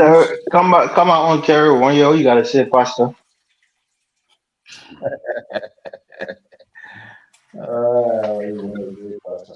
Okay, I think I think yes, Oh sir. yeah. Yeah. Okay, Terry, you say you wanted to make a point, right? Yeah. What I wanted to say to Elvis is that there are people on drugs in Liberia too. Do you know? So should we make drugs a law that people should get high, they should smoke? Because there's a tendency in people for getting high. There are tendencies. All right. It has also been proven scientifically that abortion, you know, people who want to because mentally when you don't want to keep the child, it can have a psychological effect on you. So it has been proven too that abortion should be acceptable. So not because people are doing something wrong, that means it should be accepted. There are also tendencies of a man marry and wanting to have more wives. There are tendencies of that too. In every human, in men or in women. There are tendencies of a woman being married and still wanting to have other men. The laws come into place to control and regulate people for them to be disciplined, to be able to effectively communicate and exist among people. I'm not saying Liberia is a Christian nation either. Liberia is a secular state. All right. So in a secular state, apparently with three branches of government, the legislature, they are going to decide whether if that should be a law to be admissible in our society. But you must also understand that there are several kinds of gay people. There are several kinds of gay. You get transgender. You got different. We're not even talking about that. Terry, you know the word innate? Innate means something that somebody was born with. Most people are born, they're innately gay when they're born. There are levels, there are phases to that dimension. There are levels, there are stages. Okay, but we're not talking about that one. We're just talking about the people having the right to exist and not to be abused or terrorized. That's all I'm advocating. But there is nothing about to kill somebody is a law. To kill is wrong. Terry, hold on. I don't think we want to end this. There were other people who brought in their topic. Yeah, sure. Yeah, sorry for that. Go to the end of this, and then because everyone let me learn my thought. Yeah, everybody got to put a defense now. Okay, but Jones, Dr. Jones, you brought this here. Let's give you a meaning. What you gather from the analysts here this evening with this conversation? You, the Chief Justice, all of the other justices, lower courts went there. They say, we can't handle. You are the presider now. You go to the Supreme Court. You be the judge. Well, the only thing I want to bring to the attention of the panelists tonight is that we have sidestepping a whole lot of things here. No one says gay things. If you did not travel, you will not see the other side of this story. People in Liberia who have not traveled, you tell them about gay thing, they ask you what you're talking about. So it goes back to the issue of Western culture. It's still a Western culture. That is a fact. It's been around since the 14th century, but it's a Western culture for 5 reasons. 1, it has been politicized by the West. 2, they have made it a compulsory human rights issue. All right. 3, they have made a civil liberty issue, and they have set aside this population to be protected. That will make it a Western issue. So they have given it more publicity than we ever thought about in our history. So that's why I keep saying it's a Western culture. So that they have give me a chance. They gay people in Russia, and Russia is not Western. Yeah, Mr. Nangwe, you got to hold your gun to your chest, please. All right. So what we're seeing here, yes. So what we're seeing here is that these are concepts that are being blown out of proportion by the West. I will continue to say it. Now they are tiny. Very soon they will Mr. To, why are you so defensive? Why are you tired? You tired. Start interrupting. Let the old man speak. I got to learn this thing here. Now, very soon they are going to tie it to donation and grant that coming to poor African country. If you don't take it, you get penalized. Uganda is an example. So my culture here, my question to the panelists here is that envisage a future in Liberia where people are vandalizing our young boys in the town and villages, where we have the polar society, and we get our traditional value system, and you see two men marrying in Liberia, this is going to cause chaos in that country. Let's forget about the human right aspect. Let's forget about the right of the population. The question here is that we have a traditional value system that is very, very strong. All right. So a government coming to power in Liberia to promote this thing, trust me, I don't know whether that government is going to survive when it comes to votes, because the issue, they are highly traditional. Okay, Dr. Jones, let's leave it at just 5 seconds. 5 seconds. I think I'm hearing Dr. Malik, and he expressing the sentiment that many Liberians express. Predatory sex is not homosexuality. The people in Liberia who prey on 3-month-old baby girls, you understand me? That is criminal. And if there is any homosexual who will prey on young boys, that is criminal as well. That's not what we're talking about. We're talking about consenting adults. And these people have rights. They have to be protected. The government is supposed to protect all of its citizenry. So I think what is necessary is education. Let us understand what this is. And if we agree it is foreign to our culture, then the government has to put in place structures that will make sure that question is addressed. But right now, as it is, it's free for all. People going to people who are burning their home is criminal. Nobody has the right to go to anybody home. This mob justice we're doing in Liberia is lawlessness. You can't just get up and go to somebody's home because you think they're gay and burn their house down. That's not the way. That's not the way to address the question. And that's what we're saying. Okay. So are you saying? Are we saying we should pass this thing into law in Liberia? We're saying that these people should be protected for their preference and not harmed. How? Okay. By making it illegal for anybody to harm somebody simply because they're gay. Make it illegal and let people know that it's wrong for them to do it.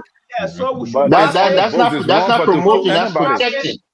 It's a law already. We don't need to do it. It's already a law in our country. No, we should pass it as a law somebody to so they can be burn somebody's property. Money, so they can be on taxpayer payroll. We protect their right and get them money to survive. Who talking about money? Nobody said anything about money. Just so people don't harm people for their sexual preference. No. Every point of correction. People right go with money. In this country, the people get health services and on government tax payroll. All right? They have rights, and the right go with money, and the taxpayer money. So it's not just protection.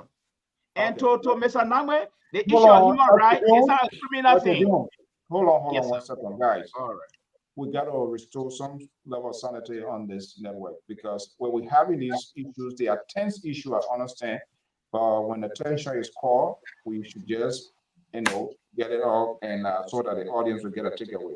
Let's see here. Keto, are you there? Yes, sir. Okay, let's hear you quickly.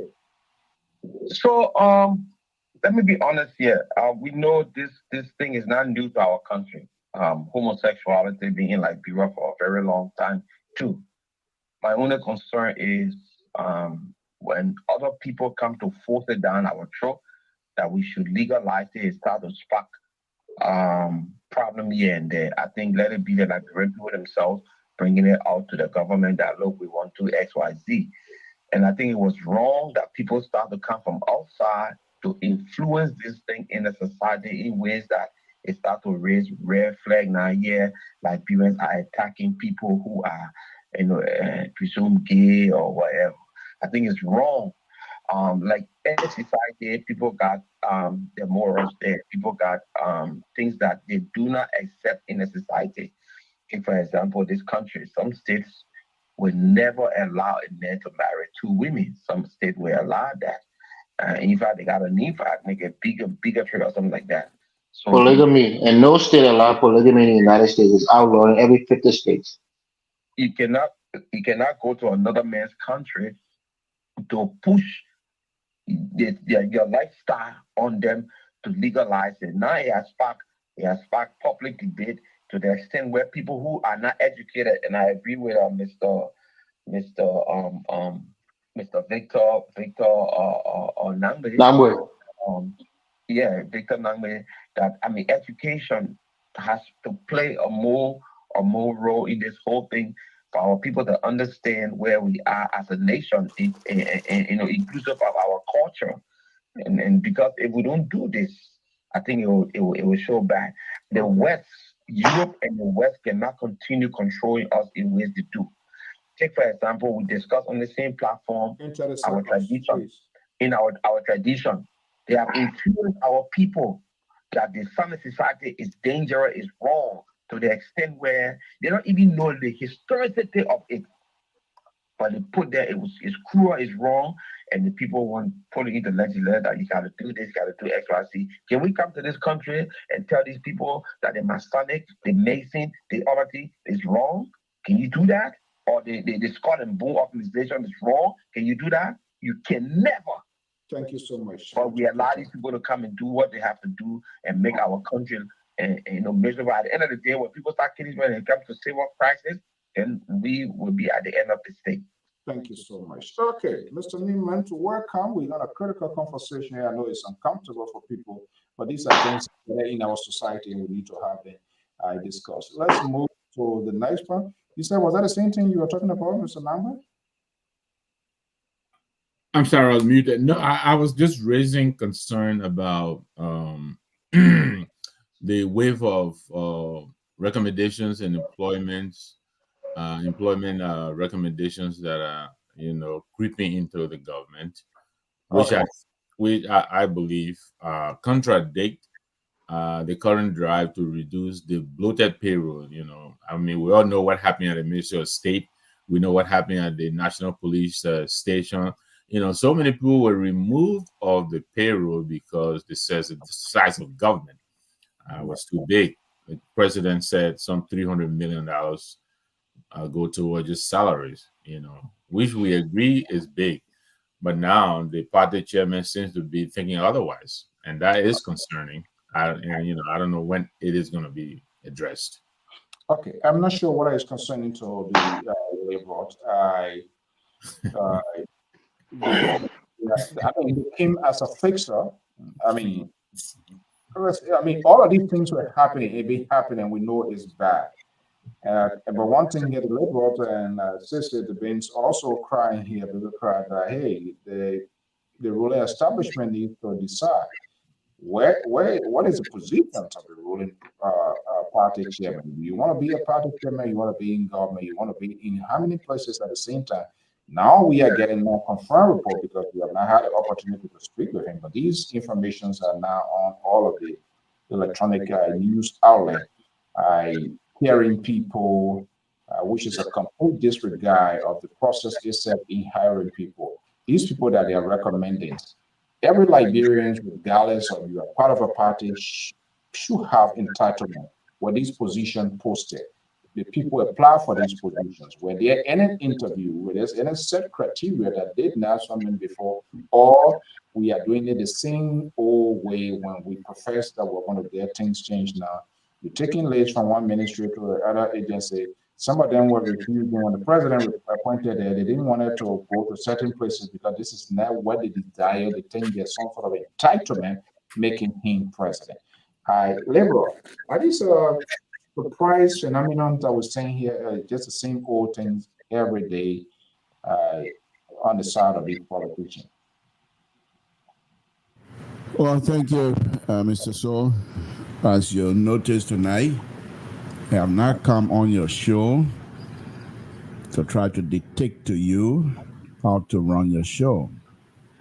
And never do I come in and bring somebody like you would do with Marty, and Marty will come out here. No, that subject matter is not good for the show. I've not stated any of those things. I just want you guys to take cue from me. When you are invited, when you show up on my show, I am in control. The subject matter that I put out, that's what we're going to discuss. This is not LPR. Is not a place for you to come and practice your PhD, Dr. Marley. We're here free people. We speak freely. Now let me address your question, Mr. Soul. And these are some of the stuff that I was trying to talk about last night. When a group of people, and I'm not talking against the government, but I'm just being truthful. When the group of people, it's not just government. Anything, even eating. When you cut your plate and you're not prepared to eat, you're going to have issues. Even drinking water, when you're not prepared, you get choked on your own water.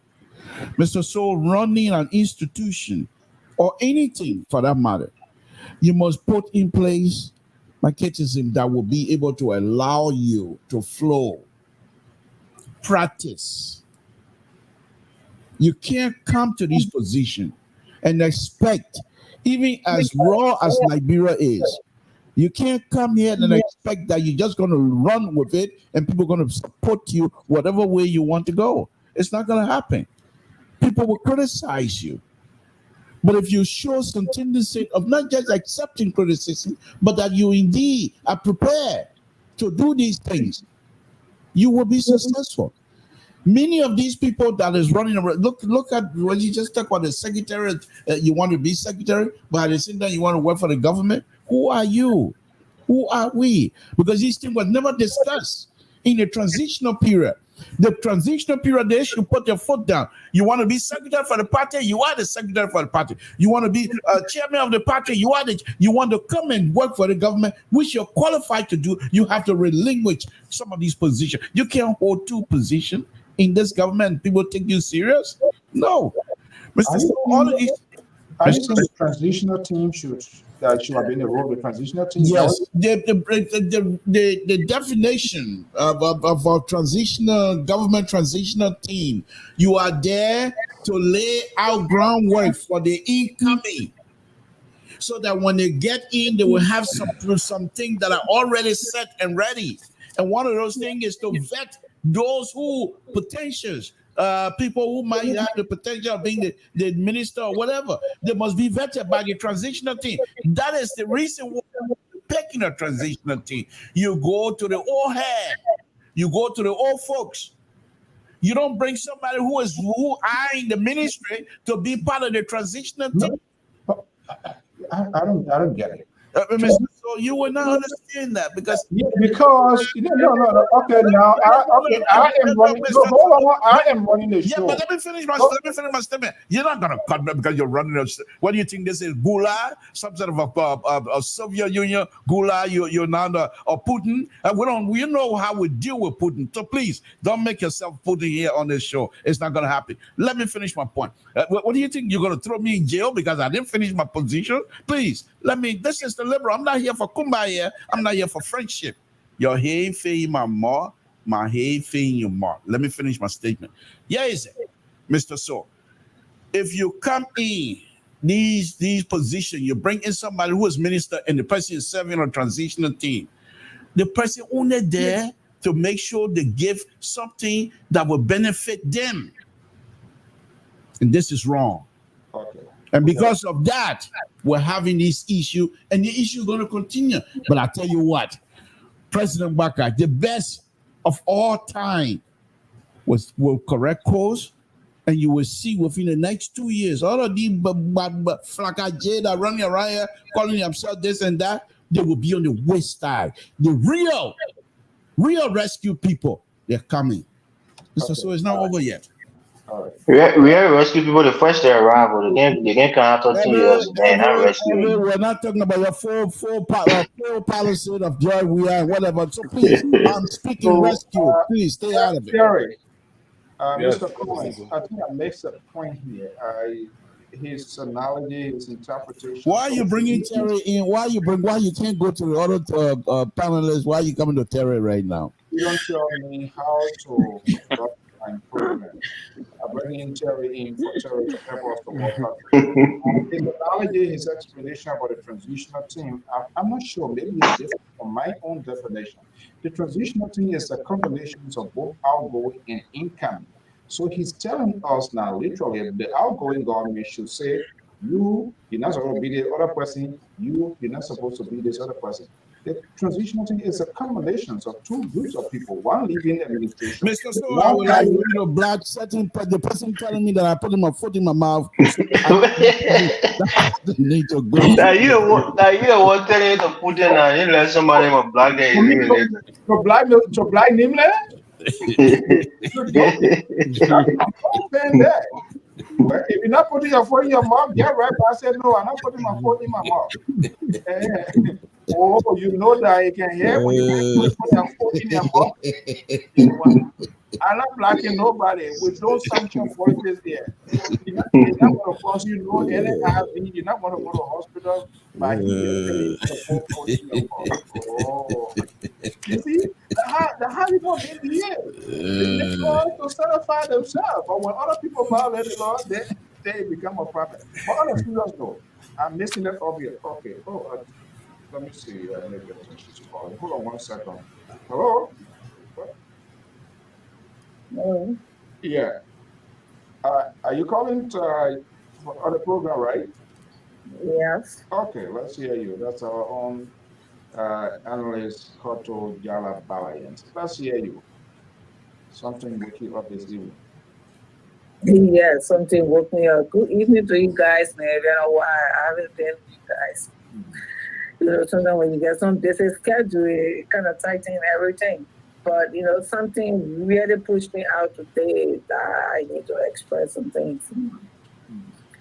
And, you know, it happened that some of us, we give our voice or we ask people to do something and we talk to people to have, you know, a government in place. For me, I always, you know, borrow this word from Mr. Toll, that my hearing feel nobody more. My part in somebody's house, you know. And it is true that we brought this government into power. And if that is my job, if there is some, you know, irregularities or some wrong going on in the government, it is our responsibility to flare these ugly or wrong things that will be happening in the government. And I'm here because we keep hearing, I heard you guys talking about people in the ministry or working in government that are serving as secretary and serving as chairman, and they should relinquish this power. And you know, I agree. I want to share also my voice with you guys that saying this. Why will you hold on to a power that you need not to hold on and at the same time want to work in the government? I think that is not right. We are not here to support any wrong. For me, anything that is wrong, I'm going to flare it out. I'm not a sycophant. I cannot support a government for the wrongdoing of the past government. Then I come and accept it for the government we put into power. And I want to actually make my voice, you know, heard on this issue. Again, something that is featured and I'm hearing. If it is true, I'm going to come right back on the FP hour to voice my, you know, my feelings out here. Because we would not talk to the real government for what they did wrong and not come to this government and accept it. I will be one of those that are going to flare these issues up. I'm not here to religion. I'm not here to support party. I'm not here to support individual. I'm here to support Liberia. And I think these concerns that we have, we should flag these out so that at least the government will know what the right thing to do. The reason why I don't sometimes come to just talk here because my problem now is I'm going into inboxes, I'm making calls to flag these things. But if it continues, I will be one of those to make my voice heard out here. I want to say thank you, Mr. So, for letting me express myself on this issue. So I'm standing by. Yeah, so you are going into what is that government officials, people that you feel violating, that they don't want you talking to them, and if they don't listen, then you come public. Yes, if I hear something wrong, I'm not just coming to FPR to just say. I go right in your inbox to find out what I am hearing if it is true. So if it is true, I'm coming right back on this FPR and I will make my voice heard on it. So quickly, how many people that we are sending inbox to? Well, no, I'm not here to tell you how many persons, but I know what I'm doing. Are they minister of government or whoever? You're not going to put finger in my toes right now.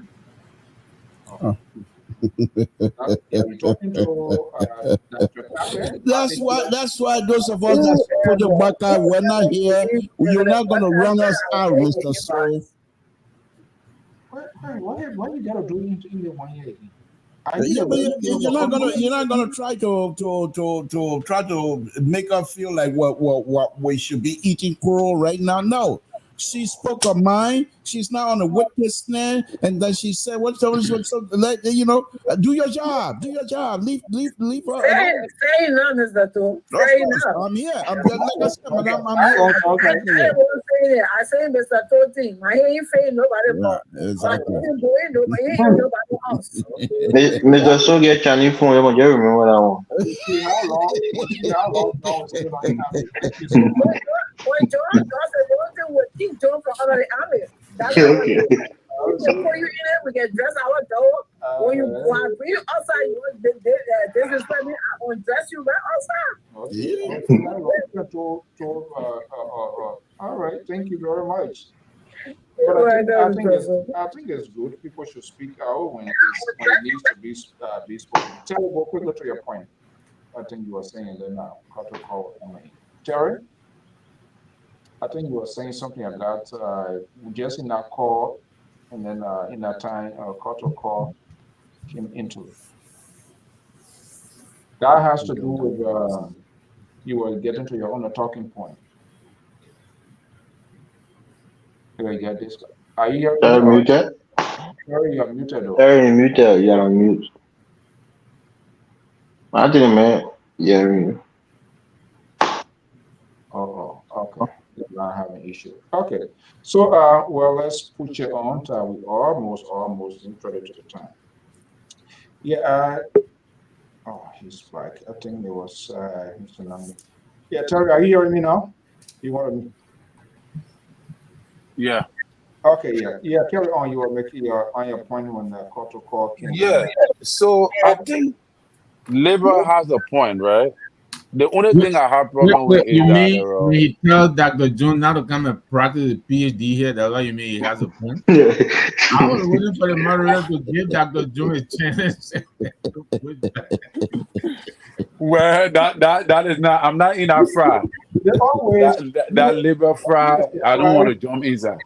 Not there, you would never see Terry saying Labor don't have a point, but Labor always throwing under the bus truck. But yeah, no, Labor have a point. But what we need to understand here is that, Mr. So, the thing what the chairman is doing, I myself, if I were President Borka, I will fire him right away. I'm not even suspending him. All that thing that going on that we're hearing that he's doing about names and things, recommending people to the central bank and all those kind of thing. If I were the president, I would fire him. Because that, every time when Labor show come on, go and listen to what Labor can play about what President Borka said about corruption. Go and listen to it. Every time when Labor show comes on, that President Borka can be speaking. And what he said is that corruption is a cancer. All right? That's why he's saying corruption is a... So, if you saying these things, everybody heard you. That the same way Ellie said corruption is vampire. All the president ain't got name for corruption. That's why I told you the last time that corruption is a national security threat. If I were President Borka, I would set the precedent on my chairman because Honorable Luther Tapper is not he's not trading as a reverend. He's not behaving like a reverend. He fought, they gave him 300 and some more thousand. He has not given all explanation on that money yet. Then he fought the old man and said he was scaring people to his gate to go. They stabbed the old man because the old man can't get any job. The papa get you job now, then you all into everybody's stuff. I don't think that is precise. I don't think that he should be doing that. I'm one of those who will tell you on the platform that if President Borka is going in the wrong direction, we will stand up like Scotto just said. We will tell him straight that this the other thing is not correct.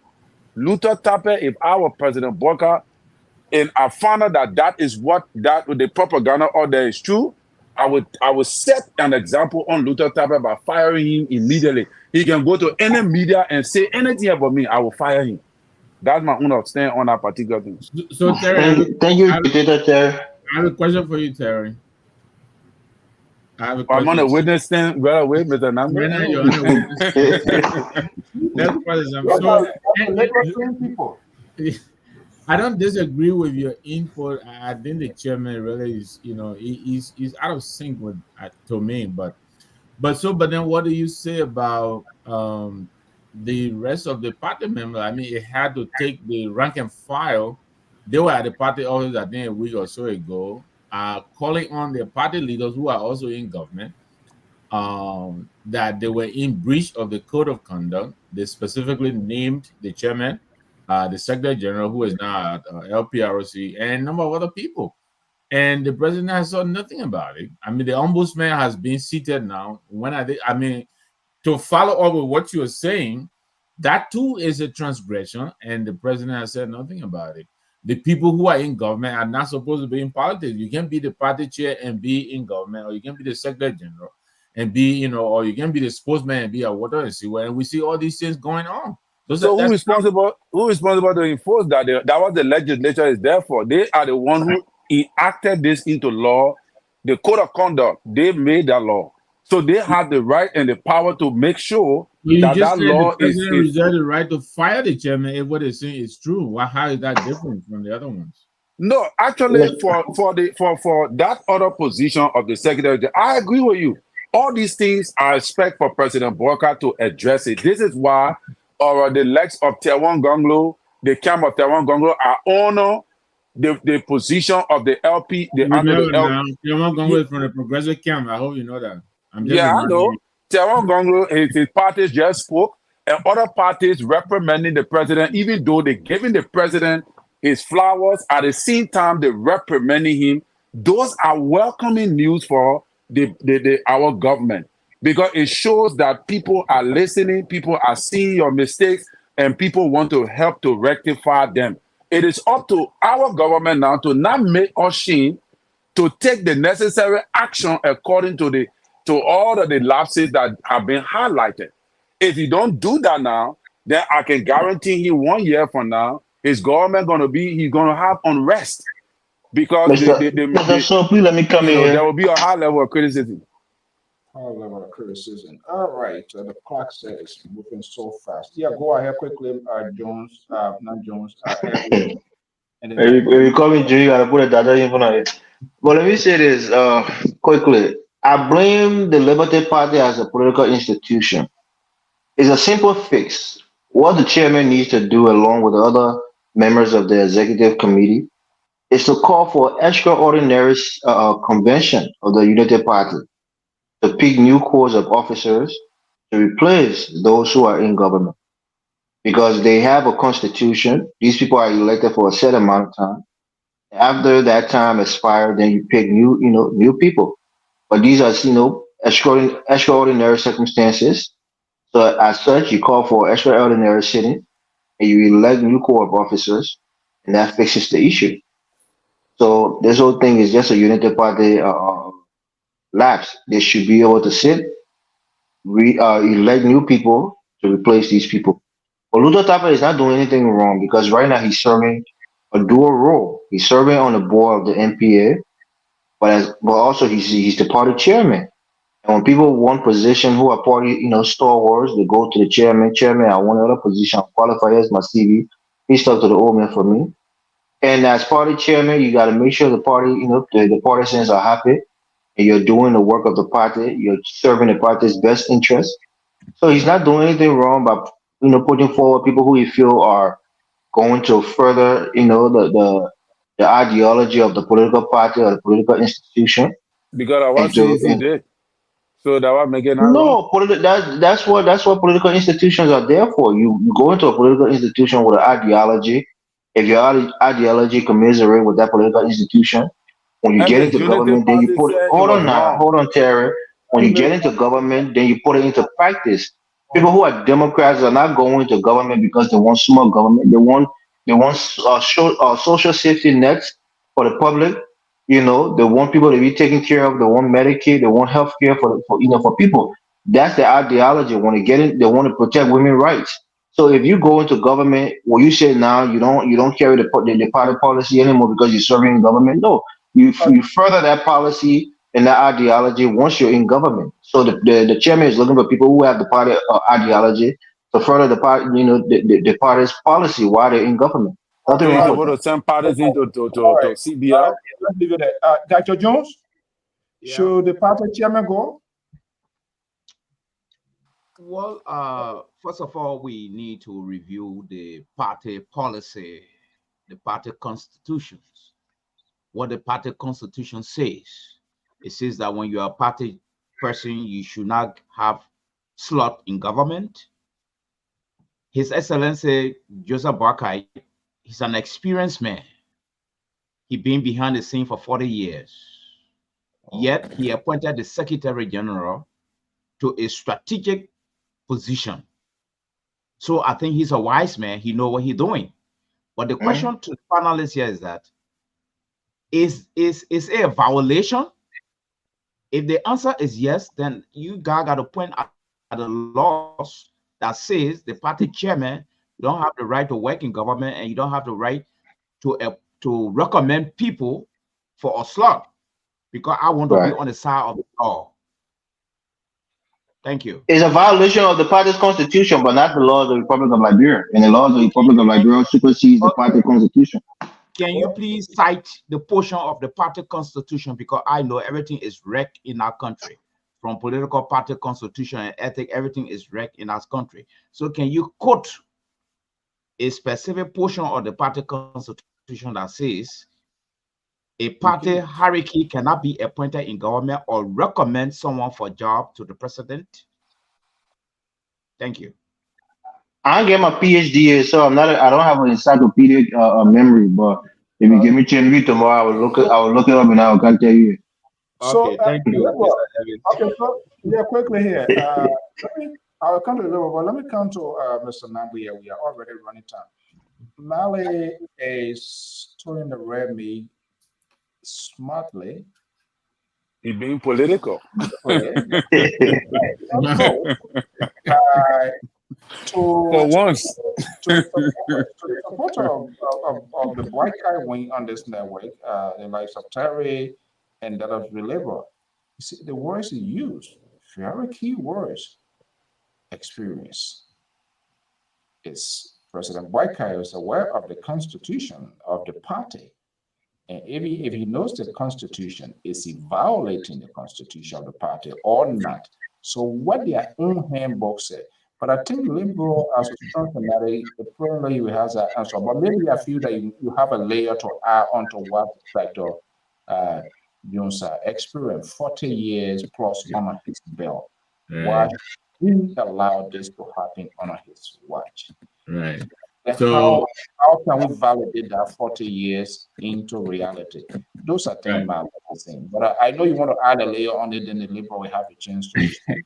Yeah, so I listened to Dr. Jones, and I don't know if he forgot, but it's a violation of the code of conduct. And this is why Garrison Yellow from the Good Governance Commission today is in court, because he was accused of being political. He openly supported the re-election bid of President Weah. That's one of the reasons why he's been removed from the Good Governance Commission. This is why Cooper Crow was removed by George Weah when he went to support the United Party government and on stage campaigning. It's a violation to campaign, to partake in politics actively while you are serving in an appointed government position. Right. So and the rank and file of the United Party members, they know that. That's why they took over the office and they demanded that these people should be investigated by the ombudsman office and bring them to book. You are either a politician taking part in active politics and campaign, or you are serving government. You can't do both. It's a violation of the code of conduct. Yes. So it doesn't have to be a violation of the party constitution, but it's a violation of the code of conduct. You cannot politics. Let me just interject to you, Mr. Nangwe. Then how do we factor in the 40-year experience that is still alive and kicking and running and allowing these things to happen on its watch? No, but I mean, I could be asking you that too. The president with what? No. I'm supposed to ask you, where is the 40-year experience? So let me bring in someone and stop these things from happening. Mr. Nabe, let me. There's somebody else. The ultimate goal of Mali here, which is it just shows how independent Mali has been very condescending, hold on. I'm coming to you. No. I'm Mali's coming to you. question I'm coming to you. about Dr. Bakai has been very condescending, and he needs to be responded to immediately so that he will know that this president is not somebody you can just push around. We are here to be the counterweight. Mali is know very well. You see, this is how the Liberian politician and the PhD of the Dr. Tipote and rest of the people, that's how they threw us in on the bus. Dr. Mali is quite aware of the 40-year experience. He, because of his level of education and because of his level of experience, he decided now to use the experience part as though we're going to gravitate towards that. He's been very condescending as far as I'm concerned. He knows very well that by using the word experience now, so how can I see the Dr. Mali, like I said, checking the code of conduct is there?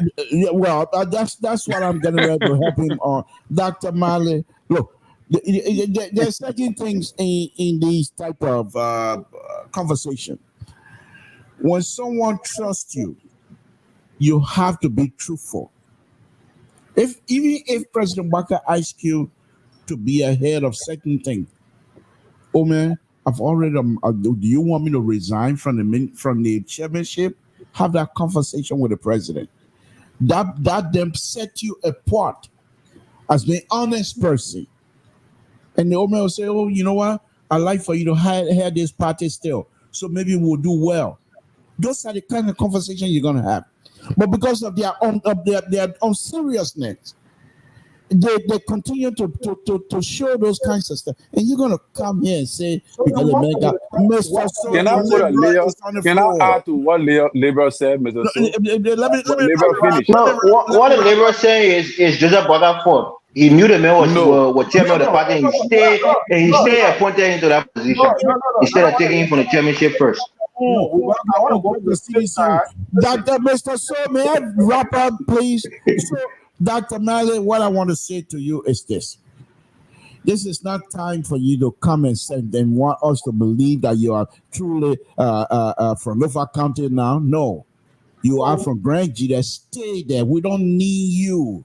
Don't come here and try to butter up us. The president will do well. We don't need you. Go and stay in Grand Gila County. They say, Joe, we are coming by. You'll be ready to support Joe. You're the southeastern people. You'll be ready to support Joe. We from Lofa County will make sure President Baka is successful. Don't come here and be condescending with your PhD and think that we're going to run to it. Yeah, those days are over. Dr. Tipote, Dr. Sawyer,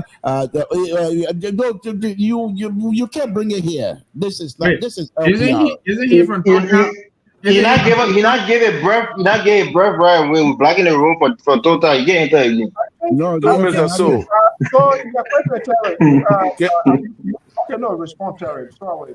Yeah. So to Mr. Malik, I want to say to you that President Baka used wisdom, because right after the election, the chairman was about to cause a serious problem for the old man. That is why the old man decided to put him in that position. And obviously, the old man could not have left the Secretary General of the party out, because again, there were a lot of noise all over the place that people are not getting jobs. This is an African leadership. The Papa used wisdom. Not that he don't understand all the implications, but it is true what Honorable Nangwe said. The code of conduct completely rejects and resists anybody who, and when the Papa said he's going to install the ombudsman. So it was just precise for the chairman and the Secretary General to resign the post, to not give the old man headache. It doesn't mean because you have all the kind of years of experience, you're not going to be able to use your discretion. CEO, before you why your legal advisor there for to advise you how to do things legally? You didn't use your legal advisor. Watch how he's gonna allow Mali to slip himself in, even if he's not recognized. No. This man call. I mean, Mr. Colin called my knee. I just want to make one little interjection. You see that? So President Baka used wisdom to violate the code of conduct Right. 40-year experience, so he You used see what I mean to by violate being all the rules condescending? and regulations. Mm. But if he violated the code of conduct, it is the right of the ombudsman to take action.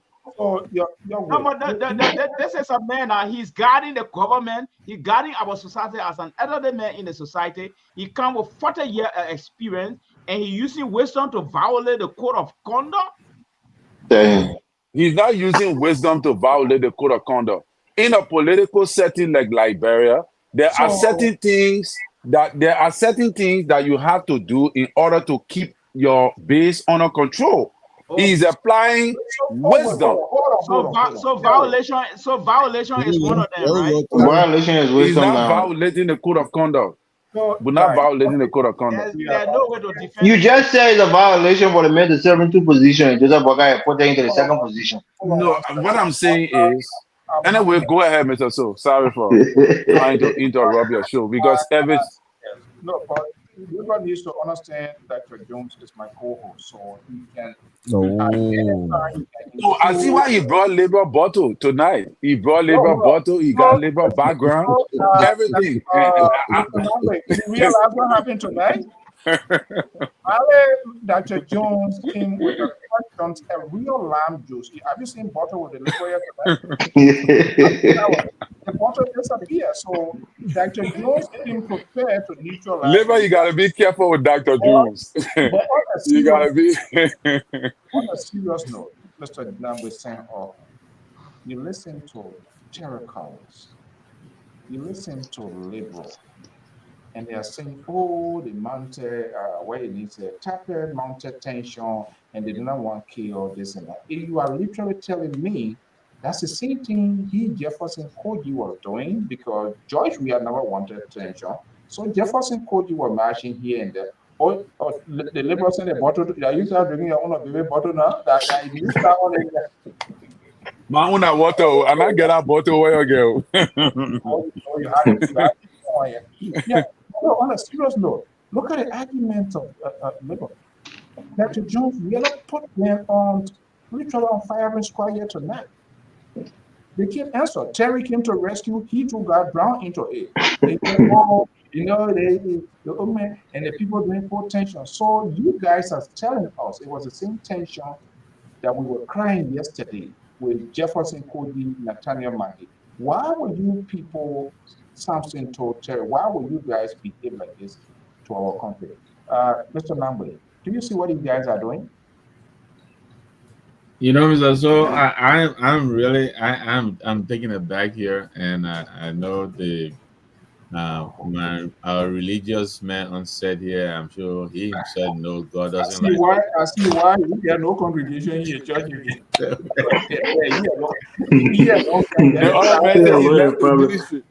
other man who called say he left the ministry.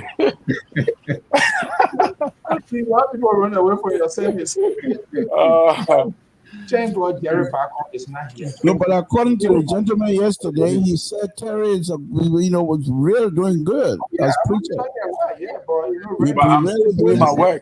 I'm still doing my work. But Esther continue to advise Terry to lead it, but you're not making it. You should go back to. I should grow my hair. He says since I cut my hair, I talk Tabata. Let's talk Tabata. Terry Simpson Collins. Okay, so Mr. Johnson, I'm having heard it right now from Terry and the Liberal. It's unbelievable. So, do you have anything to say with what Liberals argue? They never answered Dr. Mali's question. They didn't. I think Dr. Mali is frozen. No, Dr. Mali is his life. Okay. Yeah. You see, he wants to. If you do it now, Dr. Mali. He holding a gun to your chest. Yeah. I mean, you got me firing when you talk. Okay, guys. Look, what a good conversation. Liberal is going to be here tomorrow. What is Tomorrow talking point will just be the same. We will be truthful. We will continue to peruse the social media and what is trending in Liberia. We will talk about it. But Mr. So, on a very serious note, uh, these kinds of stuff, the government will not be able to sustain these little drip, drip, drip, drip, because sooner or later, if the Liberian people seriously get on with this, it's going to affect the ability for the government to be able to explain to the folks, to be able to accept their explanation. Because once they believe that something is not right, they will come in and they will block it. They will block it up. And CDC, on the other hand, they are very intelligent. They are very smart politicians. And the fact that they are in opposition, they're not like the Unity Party or Liberty Party where we was okay, the Liberian people not stupid, they know what CDC is doing wrong. No. CDC see one little mistake, one little blood, they're coming just like shock. And they will formulate their talking point immediately before the end of the day. By the end of the day, the entire CDC world will stick with that one talking point. And it's difficult for you to now once that talking point becomes it gets into the mindset of the people, it's difficult to erase. And this is why I think the rough edges is ahead. This rescue train, and we're gonna be at the front of it and make sure that the track are maintained properly as the train come closer to the level of success that we want to see, Mr. So thank you very much. And it's been a wonderful, wonderful night. Thank you, and join me tomorrow if you can. But sooner or later, I'm going to be gravitating to the other software that you bought for us. Oh, we'll be hearing that in a long time. Funny excuse not to attend with Dr. Jones, Aries, and Mr. Nambit. That's all. So you and Terry and your Jerry back on to go do your yaba ya. So yeah, I think we need to do that. So good night and thank you, my sister. This is why your patron sent. He's in Washington D.C. No, he's not Washington D.C. This is Washington, Seattle area. All right, what I carry Washington. So who cares? Jerry Bacon is in Seattle. I believe our grandson graduating. So he's there, but I think when he comes back, it's going to be a nightmare for her because I'm very proud of him for somebody who from the B and Doro area to have this type of success in different country. It's a wonderful, wonderful thing to have. That means he's very just like President Baka. He's very smart and he's capable. So anybody who have associated himself with President Baka always have this success. President Baka is not a failure. See what President we are. Yes, see what President we are too. So. How is congratulating Mr. Baka? President we are brought from when he carry Samuel to carry boots for year and year. Samuel to come in, start stealing any position. Anybody Donald Trump, you touch me, you're done. Don't forget Barry Sherman was Unity Party chairman, the position too. This guy is wanted to topic. So thank you very much. I want to see how President we are. Dr. Jones, congratulations. You successfully managed to destroy the Liberal bottle. I don't think the bottle going to come back on this platform here because I've been getting complaints before show end. The children live vitamin juice now. He at ORDA. He's not taking vitamin. This is just ridiculous. But you pour sour, you pour lime in that bottle today, and that bottle will never come back on this network. So CEO, can I just close on this note? I'm running a little bit late. Yes, I just wanted to bring to Mr. Collins and the laborer and Mr. Nangbe attention that Joseph Baka, he's not an angel. He is not running an angelic system. He's a human being. He's just one of us. You gotta get headed to that. Yes, he just one of us. He live with error. Jah will also live with error. You see, so when we keep depending on his 40 year, trust me, we might end up in a hole. So what I want to say here is that in Africa, no, we cannot depend on His Excellency Oh 40 year God. right now, because the 40 year is there, a whole lot of things happening. People are even questioning the 40 year right now. So let us not go in that direction again. But what It's I still want to say 40, here is BT is still 40 is there? I don't know that The one. key thing is why have you done for us No, I lately? don't know that Question one you. Terry, that one Mr. Collins, that one Mr. Collins, and the other people telling me 40 year. I believe it. I strongly believe it. But I try to see how it's working for us. But I noticed it's working against us. But this is what I wanted to leave with the panelists. In Africa, Liberia in particular, passion supersede laws and ethics. Joseph Boakai, when you see his continent, he's a father. He's a passionate man. All right. And this is some of the things he bringing into governance. This is the reason why. Who told you Joseph Boakai is not aware of ethics standard? Who told you not aware of the party constitution? He knows all of these things. But sometimes passion supersedes laws and ethics in Africa. This is the reason why the Papa, despite his 40 year, he got to put it one side and allow passion to come in to violate it and appoint these people. Thank you. Thank you so much. Evans, your final word. Yeah, I mean, thank you for the show, and we've had a discussion and one that was a little bit controversial, but the reality is we're Liberians. We have been enlightened enough to be able to speak on these things without putting emotion first, or rather putting human rights first. As long as somebody's rights doesn't infringe on your rights, people like Breakable and other people in the comment section, you got to tell me, how does somebody having the right to have a sexual preference infringe on your right as a Liberian citizen? What does it take away from you? That's the question you should always ask yourself. But lastly, I will say this. President Boyka have made a lot of missteps, and we're even hearing another talk about retreat. So retreat again and then re-strategize. I don't think he has the stuff that leaders are made of, who can re-strategize and attack problems in different ways and find a unique solutions to the unique problems we have in Liberia. We said these things during the elections. We knew it was going to be hard for the old man to do these things, and now we're seeing the reality.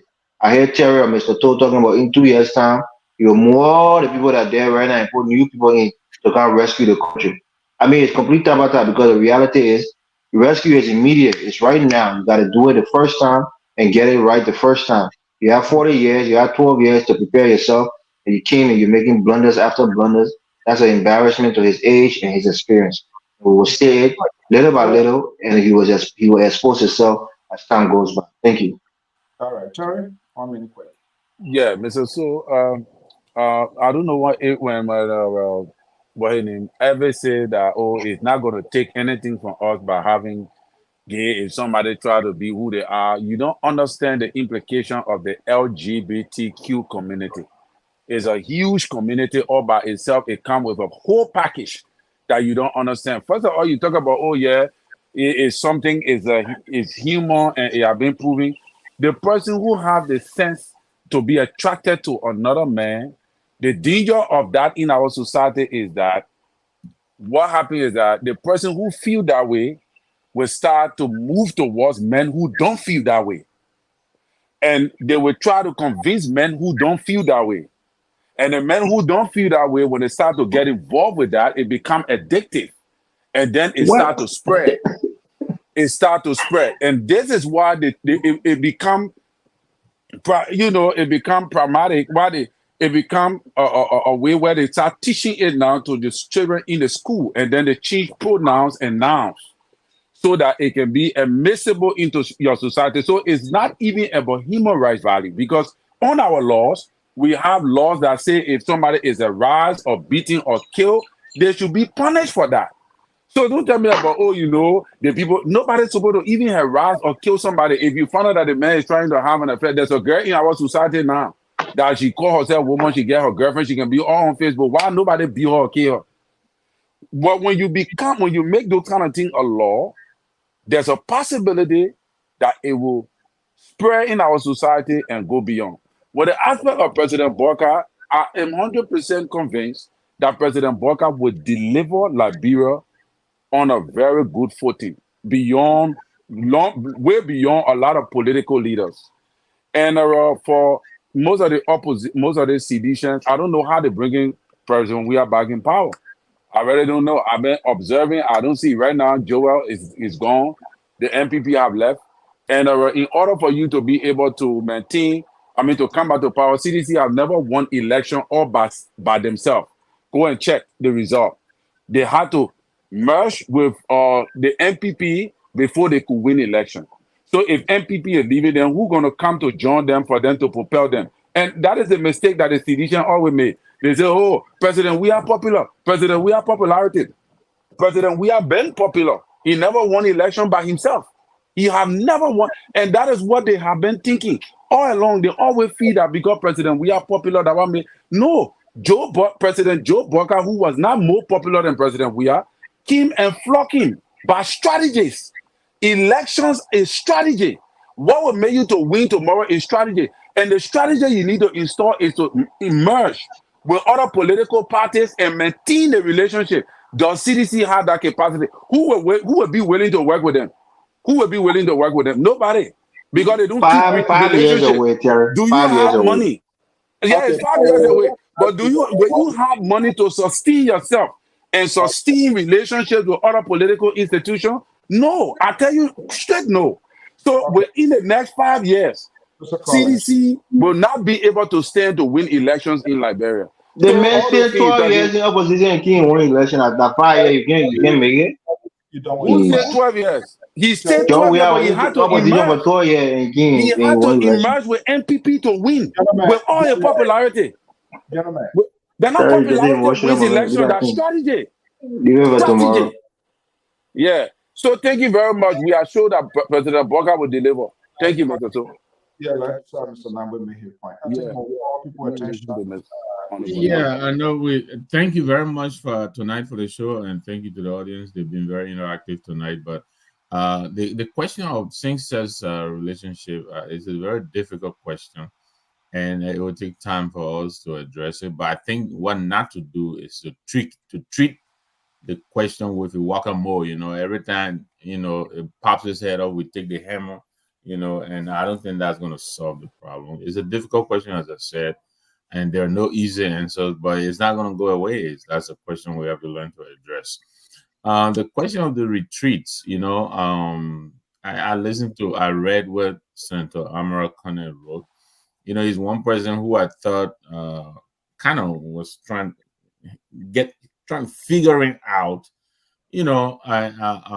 how to avoid some of these mistakes. But he was justifying even for $50,000, for the retreat. That's too much money to waste on. I don't know, all these retreats. I don't know what we're getting out of them. Like someone just indicated, I think there's another one coming up by the House. The executive just had theirs.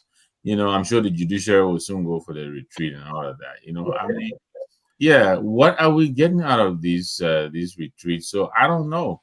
Hopefully, we'll figure it out. But this president, I think he's struggling. He's trying, but this is, I don't know. I don't want to say, this is too much for him. But look, we're almost 6 months in, and he still hasn't completed forming his government, his cabinet. He's still appointing. 6 months in. And he's not an outsider. He's been in government for a very long time. He's one of the reasons why he was actually elected, because he's been on the scene for a very long time. So we're all praying and hoping they will figure it out, because while they're trying to figure it out, our people are suffering. The problems in Liberia, some of these people are dealing with the emergencies, and they rightly indicated they were on a rescue mission. But I think they're taking too long to get the mission started.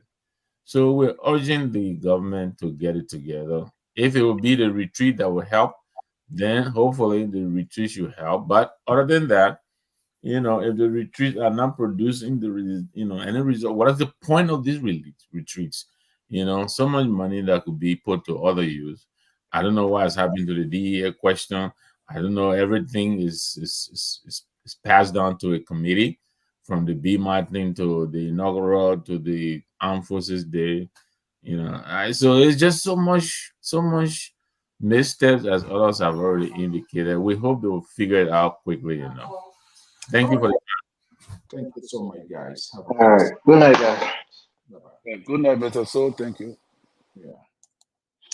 So, well, folks, that's the conversation. We'll continue to have the conversation. I'll be right back. Evening, depending on your locations. I am Afonso Z and Salt of the Library Public Radio, 10LP RTV. We want to thank you so much for your commitment to this network, being here with us every night, every afternoon, to every event, and having this sort of national conversation. It is amazing.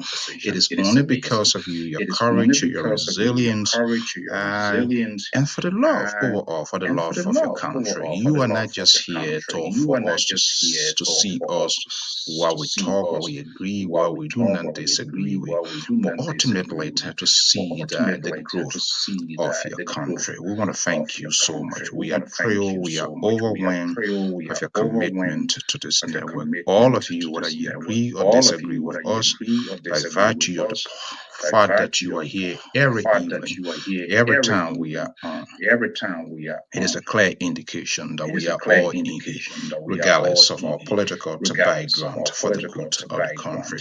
But just to give you a little bit background of LPR now, Library Public Radio, we were not at this point. We started on a very small or sectional scale, a specific section in Granger County radio Bazon.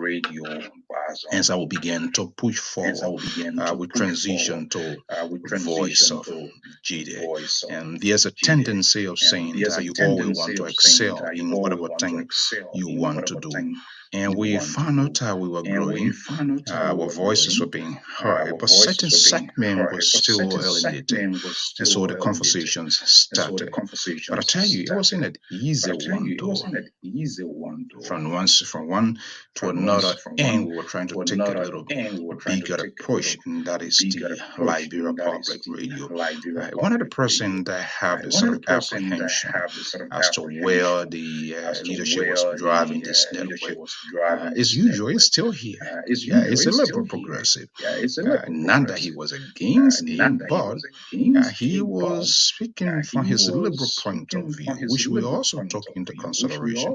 But we managed to talk to other folks who were part of the network at the time, and management making a strong case that if our messages to resonate and to be more inclusive in the national conversation, there is a need that we also take into consideration the nomenclature, the name of the network, because other people feel they are not speaking to their base or their region if we're to be narrowed down to voice of GD.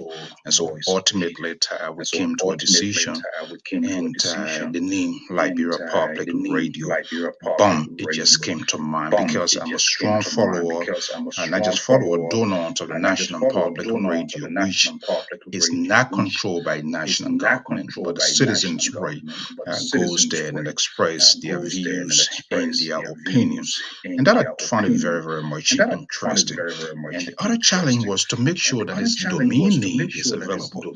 But as we have it, when we plug in the name, boom, the Liberia Public Radio name was available. That gave me the argument that I make the liberals to fumble down the road. So we are very, very much excited. See how far we are. Some of the analysts, great guys, scholars, professional people bring up from different political background. The likes of Professor Dr. Joyce Toto, even our own Professor Isaac Zawo, who the liberal used to call CDC professor. That's the kind of guy he is. We have Terry Collins, Sissy Goyo, Amos George, Jerry Barkont, Kato Jalabalayan, all of these great folks, Kevin.